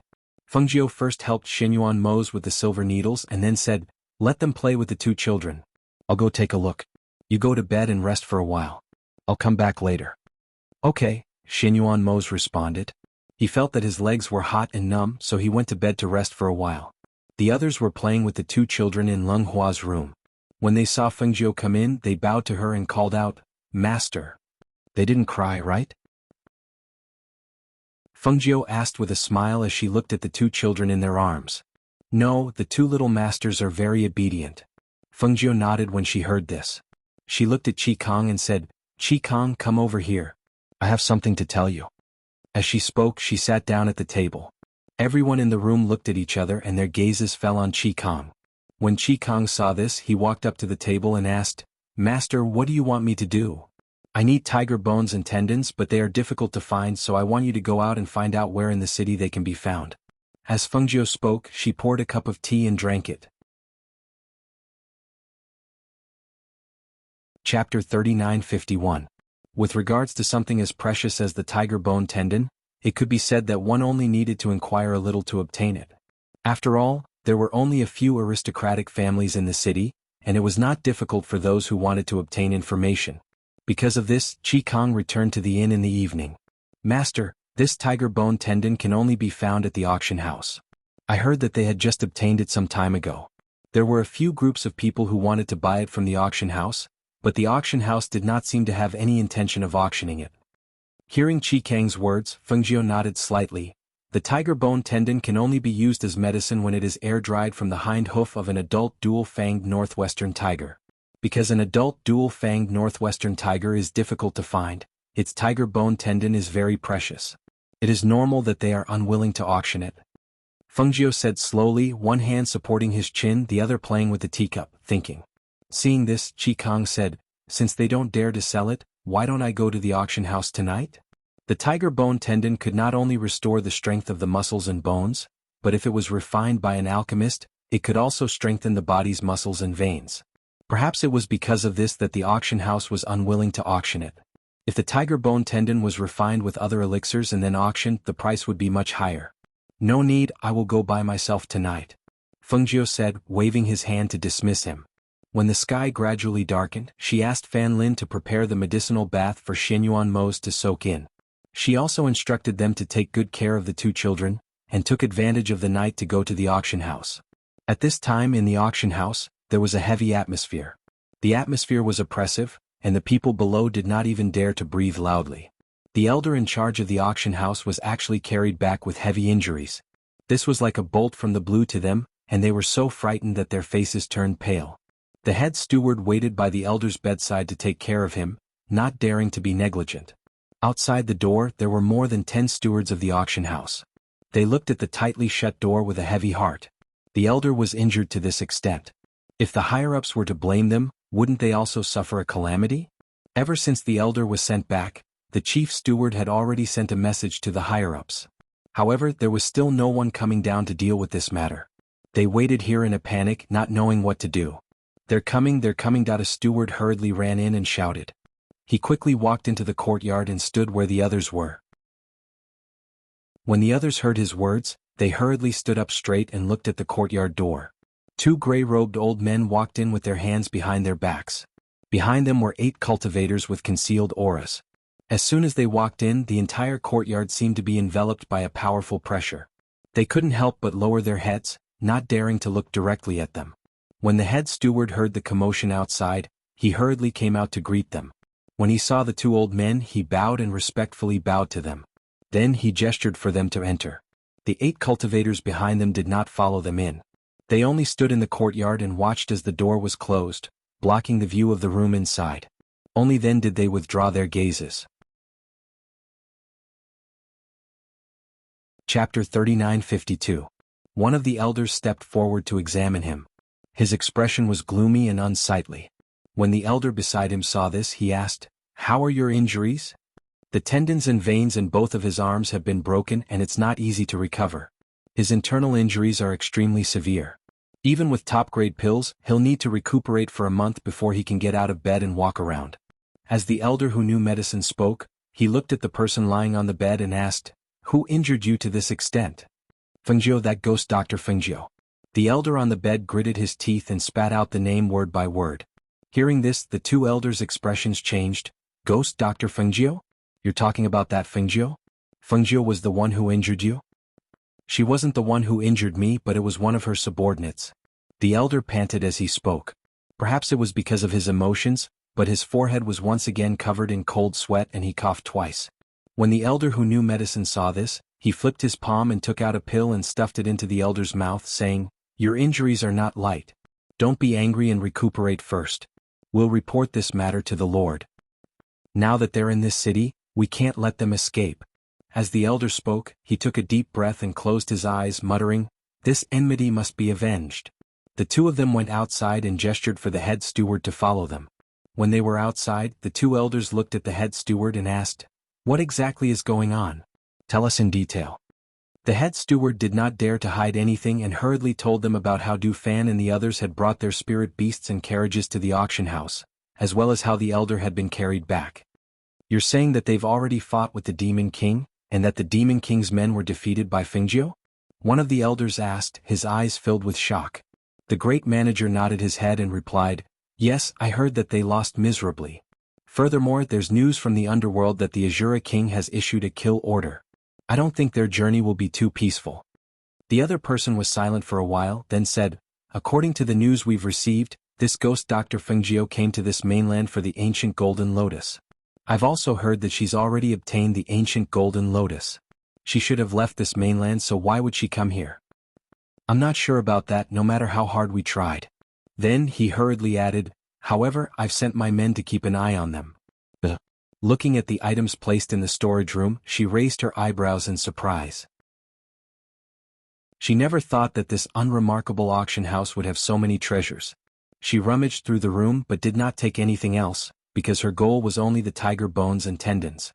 However, after searching for the time it takes for a joss stick to burn, she still could not find the tiger bones and tendons. She stopped and skimmed through the places that she had not searched yet. Finally, her gaze landed on a long black box on the second shelf in the corner. She walked forward and took it down. Opening it, she could not help but smile. Chapter 3953. So you're saying that if something goes wrong, his hands will droop weakly in the future? This was the voice of an elder. Yes, his injuries are in his meridians. The meridians in his arms have been broken, and it's not something that can be healed with ordinary medicine. However, according to the manager, the auction house has not sold the tiger bone tendons yet. If we use the tiger bone tendons to refine pills, it should be able to heal his hands. The other person said slowly. In the storeroom, Fengjiu's eyes flashed as she heard the voices getting closer and closer. When the door to the storeroom was pushed open, she hid in the void. The door to the storeroom was pushed open, and two elders walked in, chatting as they walked. This ghost Dr. Fengjiu is so powerful. If the Lord goes up against her, will he be at a disadvantage like the Demon King? Last time, I heard the Lord mention that Fengjiu's strength has regressed since that big battle. It has only been a year since then, and the Demon King's strength is not weak either.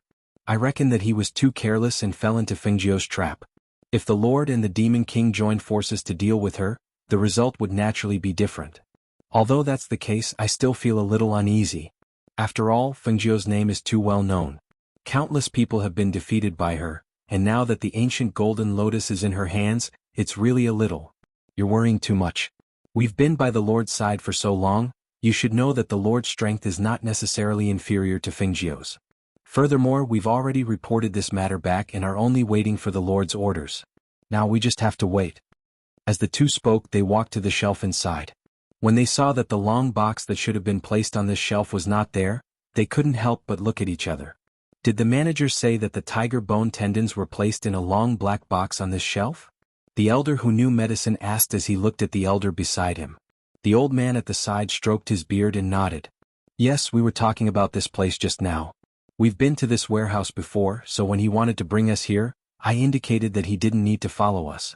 After all, this place is so big, how can we not find it? But now where is it?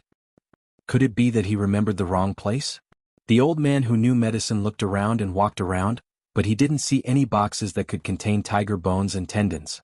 The old man at the side glanced at him before calling out in a deep voice, "Head steward." When the head steward, who had been waiting outside, heard his name being called, he hurriedly bent his waist and lowered his head as he quickly walked over to the two of them. Just as he was about to salute them, he heard an inquiring voice. "What about the tiger bones and tendons? Didn't he say to put it here?" "Why don't I see him?" the old man asked. Hearing this, the head steward was startled. He raised his head and said, "The tiger bones and tendons are placed here." As soon as he said this, he saw that there was nothing on the shelf. He couldn't help but be stunned. How did it disappear? It was clearly here. I even came in yesterday to check, the item was clearly placed here. But it's very obvious that this item isn't here. Chapter 3954. That's impossible. All the valuable items in our auction house are stored here. The manager wiped off his cold sweat as he spoke. He looked around anxiously, but he didn't find anything. Then did someone sneak in? As the old man spoke, his gaze instantly turned sharp. That's even more impossible. Aside from being guarded both inside and outside, this storeroom is also filled with traps. It's impossible for someone to open the traps and enter. The manager's face turned paler as he spoke. This item wasn't lost, nor was it stolen. It could only be considered as him losing it. If it was any other time, it wouldn't be a big deal. However, right now he needed to use the tiger bone tendon to treat that elder. If he lost the main medicinal ingredient, he wouldn't be able to bear the blame if his superiors were to blame him. Looking at the storeroom that stretched as far as the eye could see, the old man frowned and said, "Hurry up and look for it. If you can't find it, go to other places to see if there are any more. Send it over as soon as possible so as not to delay the treatment." "Yes." The head steward hurriedly responded. Seeing the two of them walk out, he turned around to look and finally left with them. After they left, Fengjiu quietly appeared in the space. Thinking about their conversation just now, her eyes flashed. She didn't expect that someone on this mainland had already heard about their news and was preparing to make a move on her. Did they want to snatch the ancient golden lotus? Or did they want to use her to become famous in all the lands? Her strength had plummeted? Just because her strength had plummeted, did that mean she could be trampled on by others?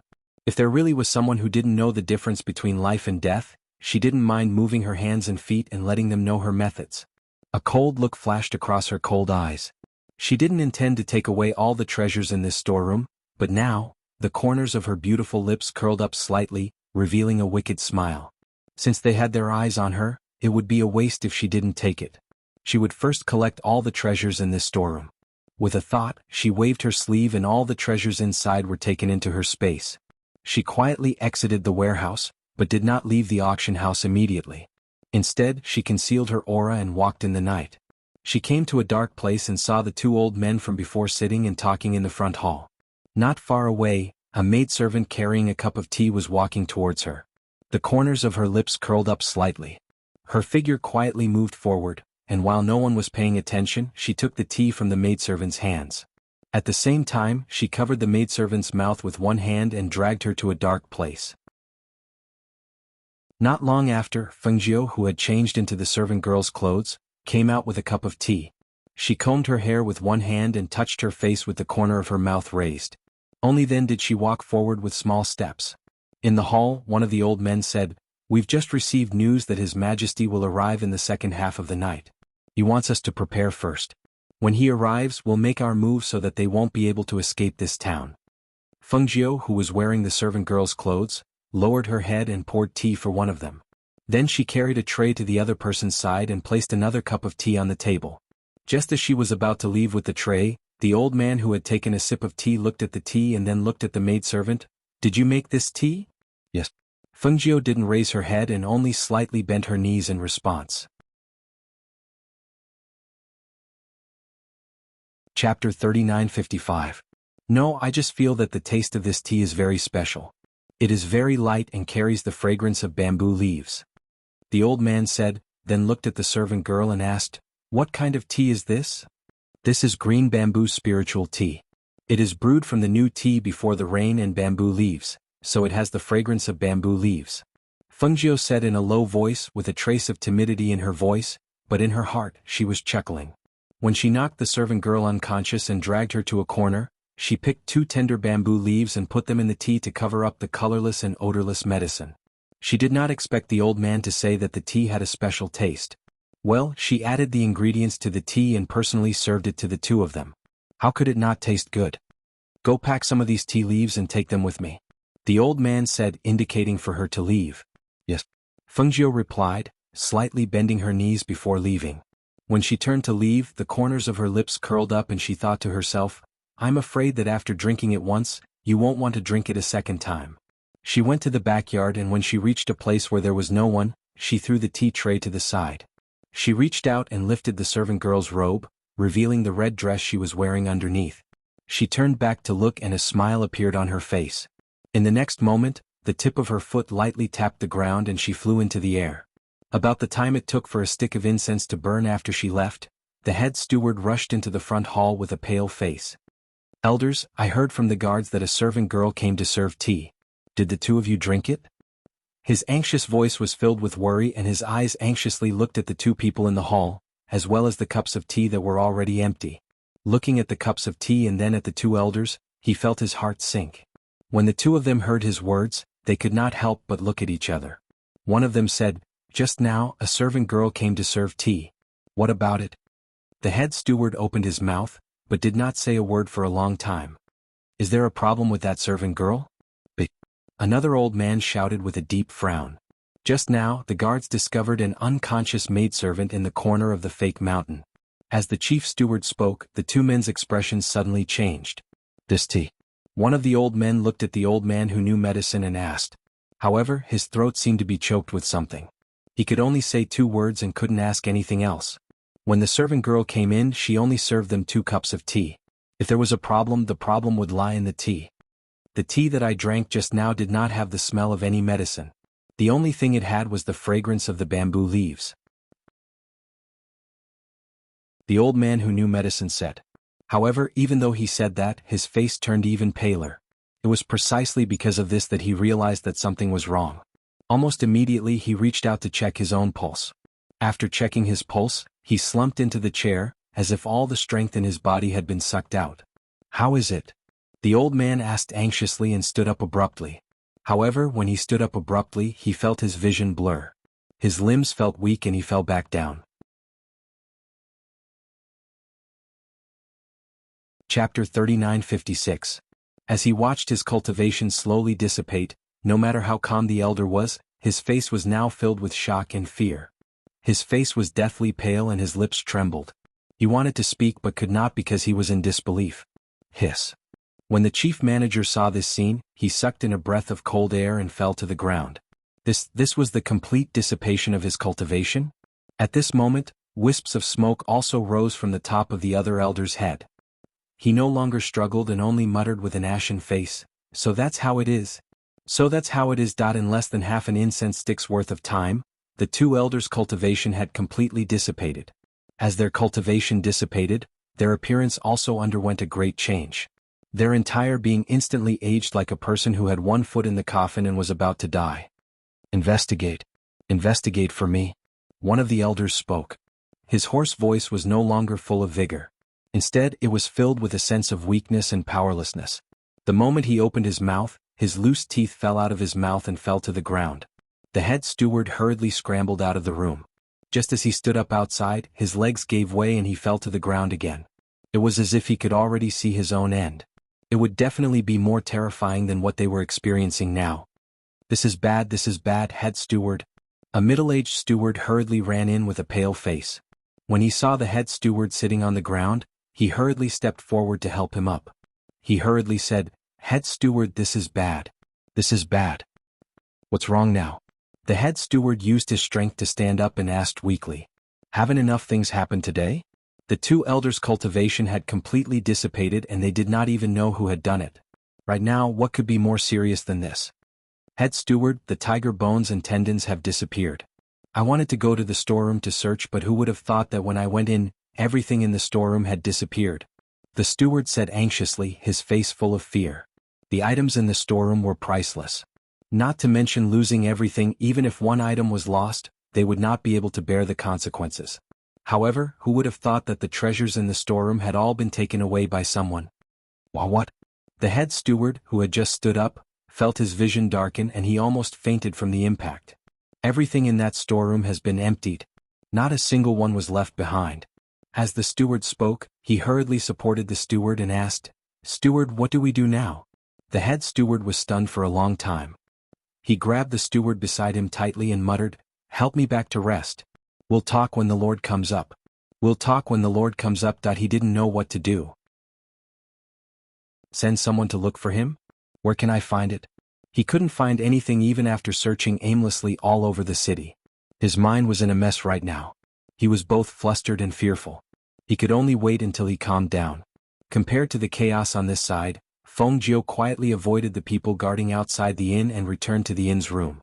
As soon as she entered, she saw that Xinyuan Mose was still sitting at the table reading a book, while the two children were already asleep on the small bed. "You're back?" Xinyuan Mose asked as he took out a cup and poured her a glass of water. "Did you find anything?" Chapter 39:57. As she spoke, she took a sip of tea and said, "The people from the auction house intend to make a move against us. Moreover, their lord or whatever will come, and I reckon that Azura King we met last time will be there as well. So, I'm thinking, should we lie low for a while?" "You're worried about the two children?" Xinyuan Mose asked. "And after all, they're still so young." "I'm not afraid of fighting with those people, but I'm worried about the two children." She paused and gently shook the teacup in her hand before continuing, "Moreover, that monk told me last time that I would encounter a bloody disaster this time. So, I'm worried that I won't be able to take care of the two children." "His words can't be trusted," Xinyuan Mose said as she took a sip of tea. She didn't think that the monk's words could be trusted. Fengjiu smiled and said, "He is indeed someone with some ability. Although we can't completely trust him, we can't not trust him."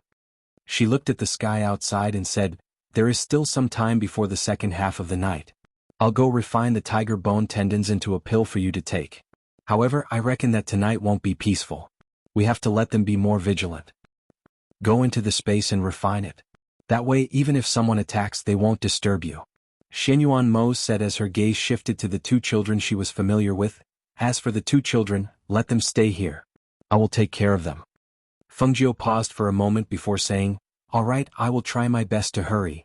After saying that, she walked out of the room and told Leng Hua and Leng Shuang to take care of things. Then she turned around and entered the room. Her figure flashed into the space. At midnight, a group of people appeared in the sky. They flew across the sky and directly arrived at the auction house.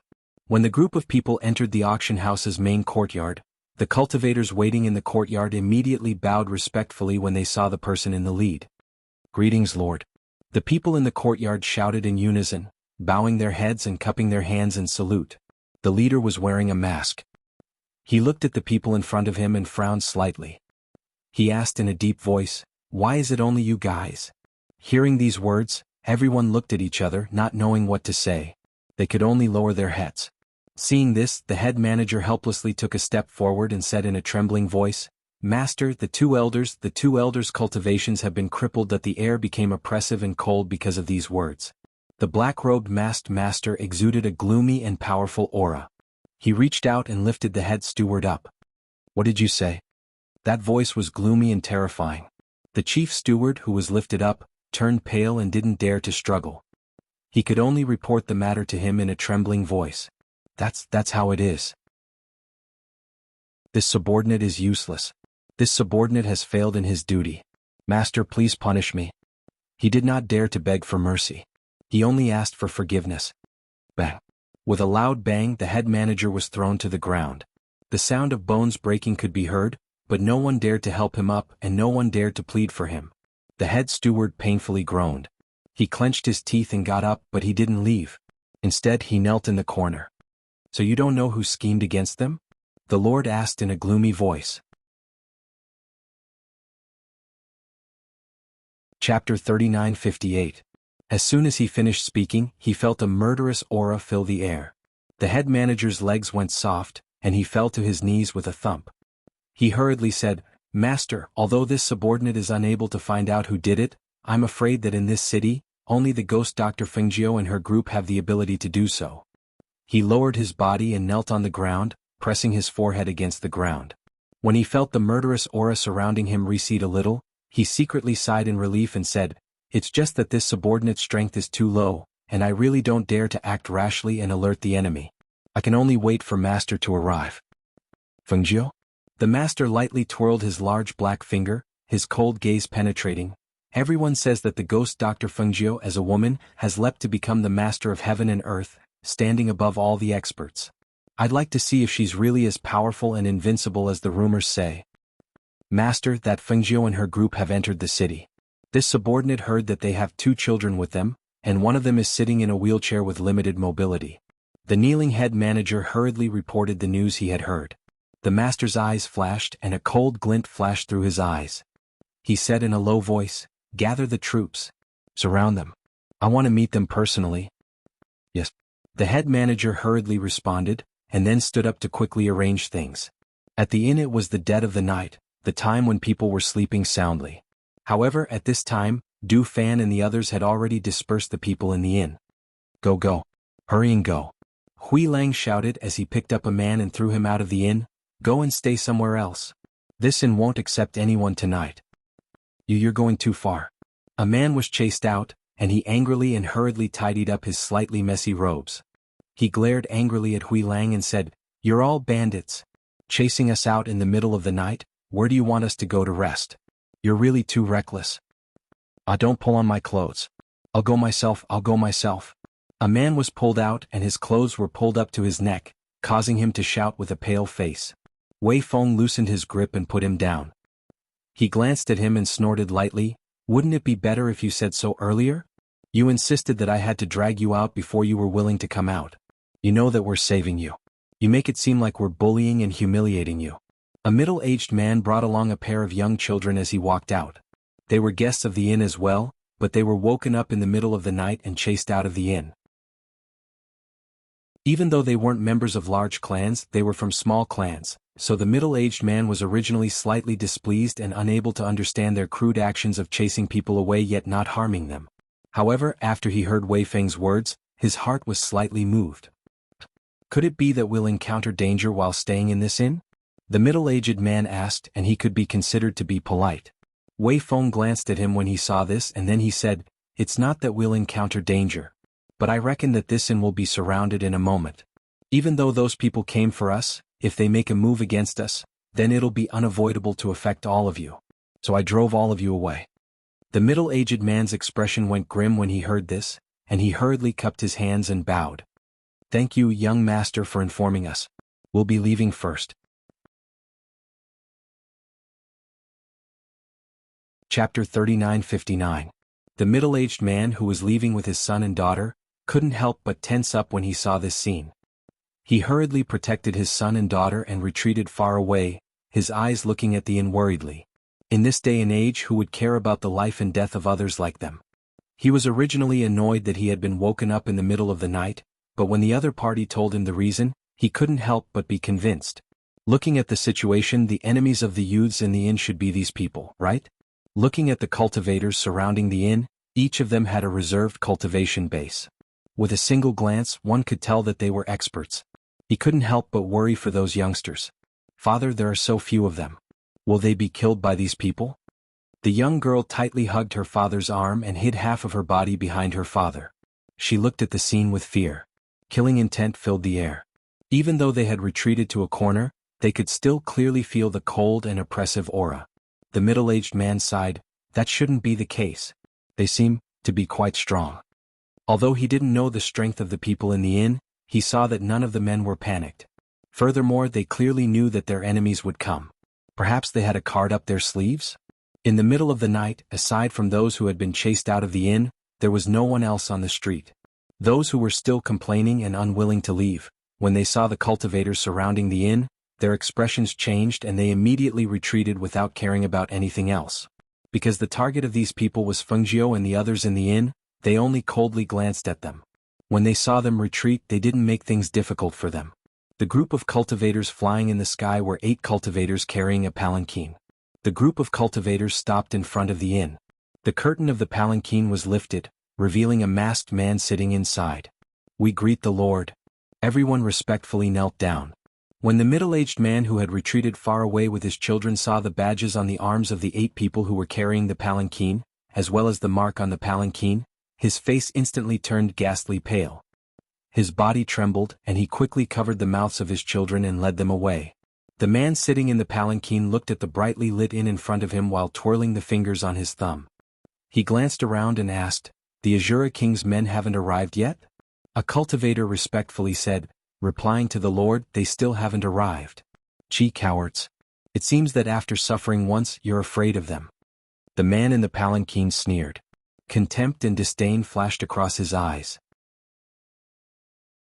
He stared at the inn in front of him as a word filled with icy killing intent came out from his mouth. It was clearly transmitted into everyone's ears and reverberated in the air. Attack. Yes. The cultivators received the order and responded in a deep voice. They stood up and drew their swords from their waists. Spiritual energy surged from their bodies. In the next moment, the surrounding people attacked the inn from all directions. Chapter 3960. However, when the sword chi slashed towards the inn, it seemed to have hit some kind of defensive barrier and was bounced back. The cultivators who rushed into the inn were also kicked out when they rushed into the inn. Bang bang bang. The sound of heavy kicks hitting the cultivators' bodies rang out. The force of the kicks was so heavy that their sternum was broken and their internal organs were damaged. Some of them couldn't help but cry out in pain. They lost their balance and flew out, landing heavily on the ground outside the inn and in front of the sedan. Fresh blood spurted out of the cultivators' mouths and splattered all over the ground. The cultivators raised their hands to wipe the blood from the corners of their mouths and tried to stand up. However, they found that they had no strength and fell back down. They were both shocked and anxious. They were shocked because they fell in front of the sedan and were afraid that their master would punish them for their incompetence. The more anxious they were, the more blood flowed out of their mouths. In the sedan, the masked man looked at the cultivators who had fallen in front of him with a gloomy gaze. He swept a glance at the cultivators on the ground and raised his hand. The people on the left and right of the sedan stepped forward and brought the cultivators to the side. At this moment, the inn's door creaked open. Du Fan walked out with a smile, gently fanning himself with a fan in his hand. Beside him were Chi Kong and Hui Lang.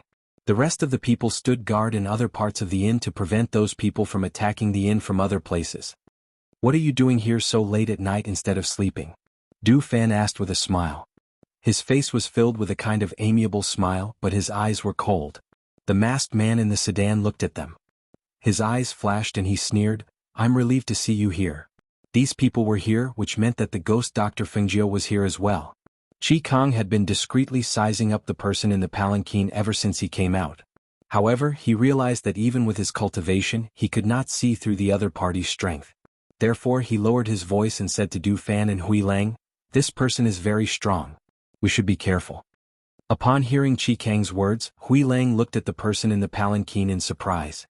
He couldn't see his face because he was wearing a mask, but his aura was indeed very strong. Hence, he said, "No matter how strong he is, can he be stronger than Master and Madam?" In his opinion, Master and Madam were already rare experts in the world. No matter how strong he was, he would not be able to stand shoulder to shoulder with them. It's better to be safe than sorry. As Chi Kong spoke, he moved his hand and a long sword appeared in his hand with a swoosh. He pointed it diagonally to the ground. The long sword was suffused with a sharp cold light, reflecting a cold light in the night. "Go meet them." The man in the palanquin did not take action. Instead, he signaled for the cultivator beside the palanquin to go out and fight. Yes. The three cultivators stood out at the same time. Their figures dashed out in an instant. They did not hold any weapons in their hands, but a powerful airflow condensed in their palms and suddenly attacked Du Fan and the other two in front of them. Swoosh! 3 streams of energy shot out from the palms of the 3 cultivators, like ferocious tigers pouncing towards them. The ferocity of their auras caused Du Fan's team of 3 to feel a powerful will to fight and killing intent radiating from them. Split up.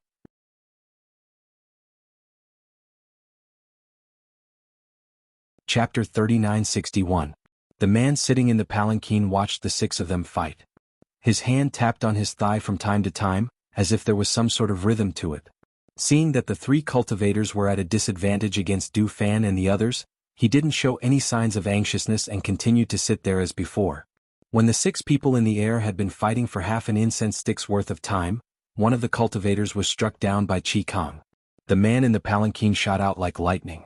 No one saw how he attacked, but in the blink of an eye he was already in front of Chi Kong. Chi Kong only felt a strong gust of air carrying a cold murderous aura. He didn't even have time to react before his chest was hit by the other party. With a loud bang his whole body fell backward. Chi Kong. When Du Fan and Hui Lang saw this, they couldn't help but be shocked.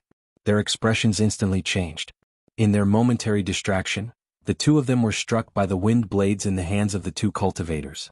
Blood seeped out of their arms. "You're courting death." Du Fan's expression turned cold. He spun the fan in his hand and a sharp blade emerged from the fan with a whoosh, instantly cutting the throat of the cultivator opposite him. Ah! With a short scream, the cultivator's body convulsed and he fell straight to the ground. With a bang he fell to the ground. Blood flowed out of his mouth, and the blood from his throat also seeped onto the ground.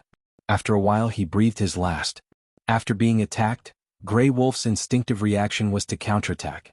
However, the opponent dodged very quickly, allowing him to avoid a fatal blow, but one of his arms was chopped off by him. Hiss. The cultivator sucked in a breath of cold air and roared. His arm was chopped off and blood splattered everywhere. His figure quickly retreated and he staggered to the ground. Chi Kong, how are you? After killing that cultivator, Du Fan turned around and caught Chi Kong, who had fallen to the ground. He supported Chi Kang's body that had lost its balance. When he saw that Chi Kang's face was pale and blood was flowing out of the corner of his mouth, he couldn't help but feel his heart sink. Fan Lin. Fan Lin, who was guarding the other side of the inn, was repelling the cultivators who were planning to sneak into the inn when he heard Du Fan's anxious shout from the front. He immediately responded, "Coming." As soon as he spoke, his figure quickly moved forward. When he arrived in front of them, he saw a masked man in front of Du Fan and Chi Kong. He was condensing a powerful airflow in his palm, preparing to attack the two of them. "Be careful." He shouted loudly and did not retreat to avoid the attack. Instead, he quickly ran forward because he saw Chi Kang's face was deathly pale, and his body was swaying unsteadily. If he received this attack again, he was afraid that don't come over. When Du Fan saw Fan Lin running over, his expression changed drastically, and he cried out in alarm. He was a little far away from them, so he might not have sensed the powerful aura of destruction. However, they could clearly sense that it was the aura of a divine king. This masked man in front of him was a God-King level powerhouse. With such strength, let alone them, even if all of them worked together, they wouldn't be able to withstand his attack, let alone them. The aura of a divine king was released in an instant. That destructive aura made them break out in cold sweat. Their bodies stiffened as they stood there, unable to dodge. Chapter 3962. The aura of death enveloped them at that moment. It had been a long time since they had experienced something like this, and all they could feel was a chill running down their spines. This was the aura of a divine king.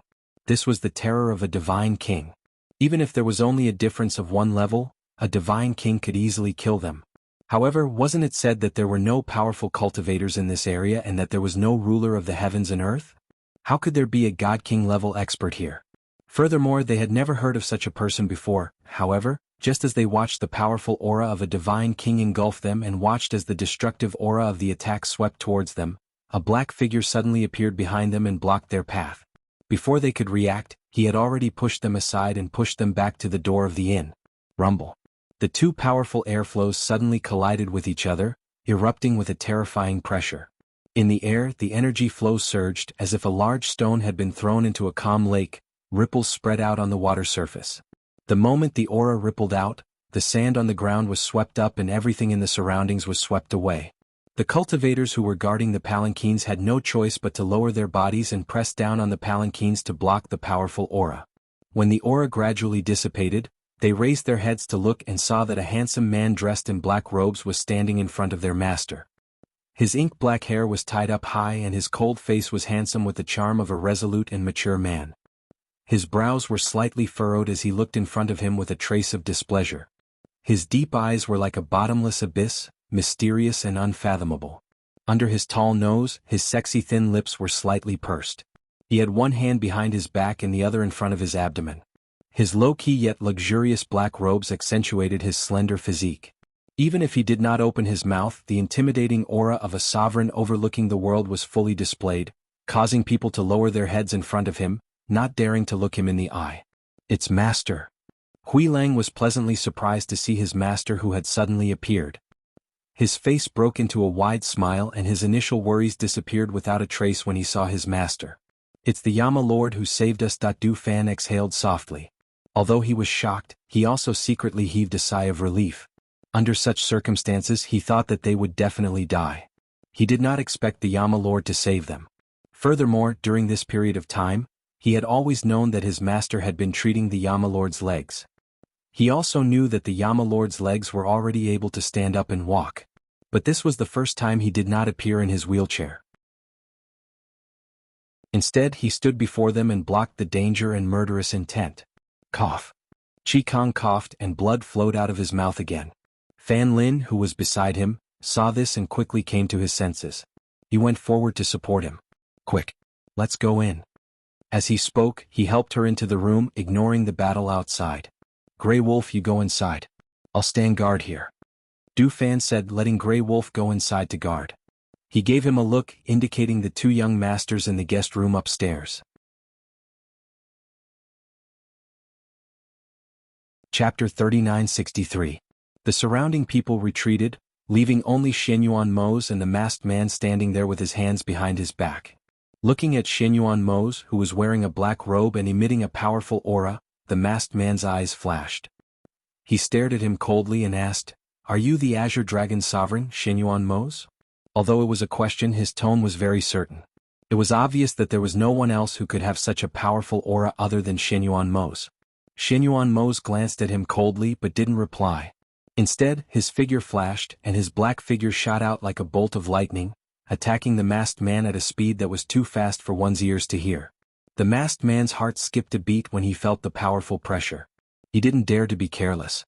He gathered all of his strength in his palm to meet Xinyuan Mose's attack, but he didn't expect that when the two streams of air collided, there would be a loud rumble, and the powerful air pressure would hit him in the face with a bang. Crack. With a crack, the masked man was sent flying. The mask on his face could not withstand the powerful force and cracked. It fell to the ground with a clang, revealing his true face. Pfft. The blood in his body surged. He felt salty in his throat and spat out a mouthful of blood. He staggered back. When he finally steadied himself, he saw a palm coming towards him. It was so fast that he could not dodge it. He could only take it head-on. Bang! There was a loud sound, followed by a scream. This time he lost his balance and flew out. He crashed into the wall of a shop not far away. Because of the great force, a large part of the wall collapsed. The wall collapsed and the masked man was buried under the rubble. Dust filled the air and the masked man's figure could not be seen for a moment. Master! Cries of alarm rang out. The cultivators all ran forward in shock. Xinyuan Mose didn't plan on letting him go just like that. Instead, he walked forward step by step, releasing a powerful pressure that filled the air. The cultivators who were rushing forward felt their hearts tremble, and they couldn't help but retreat. His pace was neither fast nor slow. Every step he took seemed to be stepping on the hearts of the cultivators, causing them to only feel fear and panic. They wanted to go forward but they didn't dare to. In the current situation, if they went forward they would only be killed. As for the cultivators carrying the palanquin, although they were afraid, they still raised their swords and slashed at Xinyuan Mose. However, with their strength in Xinyuan Mose's eyes, they were nothing more than children wielding swords.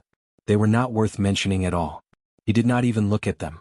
With a wave of his hand, a powerful force struck out. With one strike each of them spat out blood and fell to the ground. You're tuning in to the Dreamy Chapters YouTube channel. We're so grateful for your support and don't forget to subscribe to join us on this incredible journey through captivating stories. Your generosity through donations truly makes a world of difference, as it's the primary source of revenue that allows me to expand and enhance this channel for you. Thank you from the bottom of my heart for being a part of this adventure.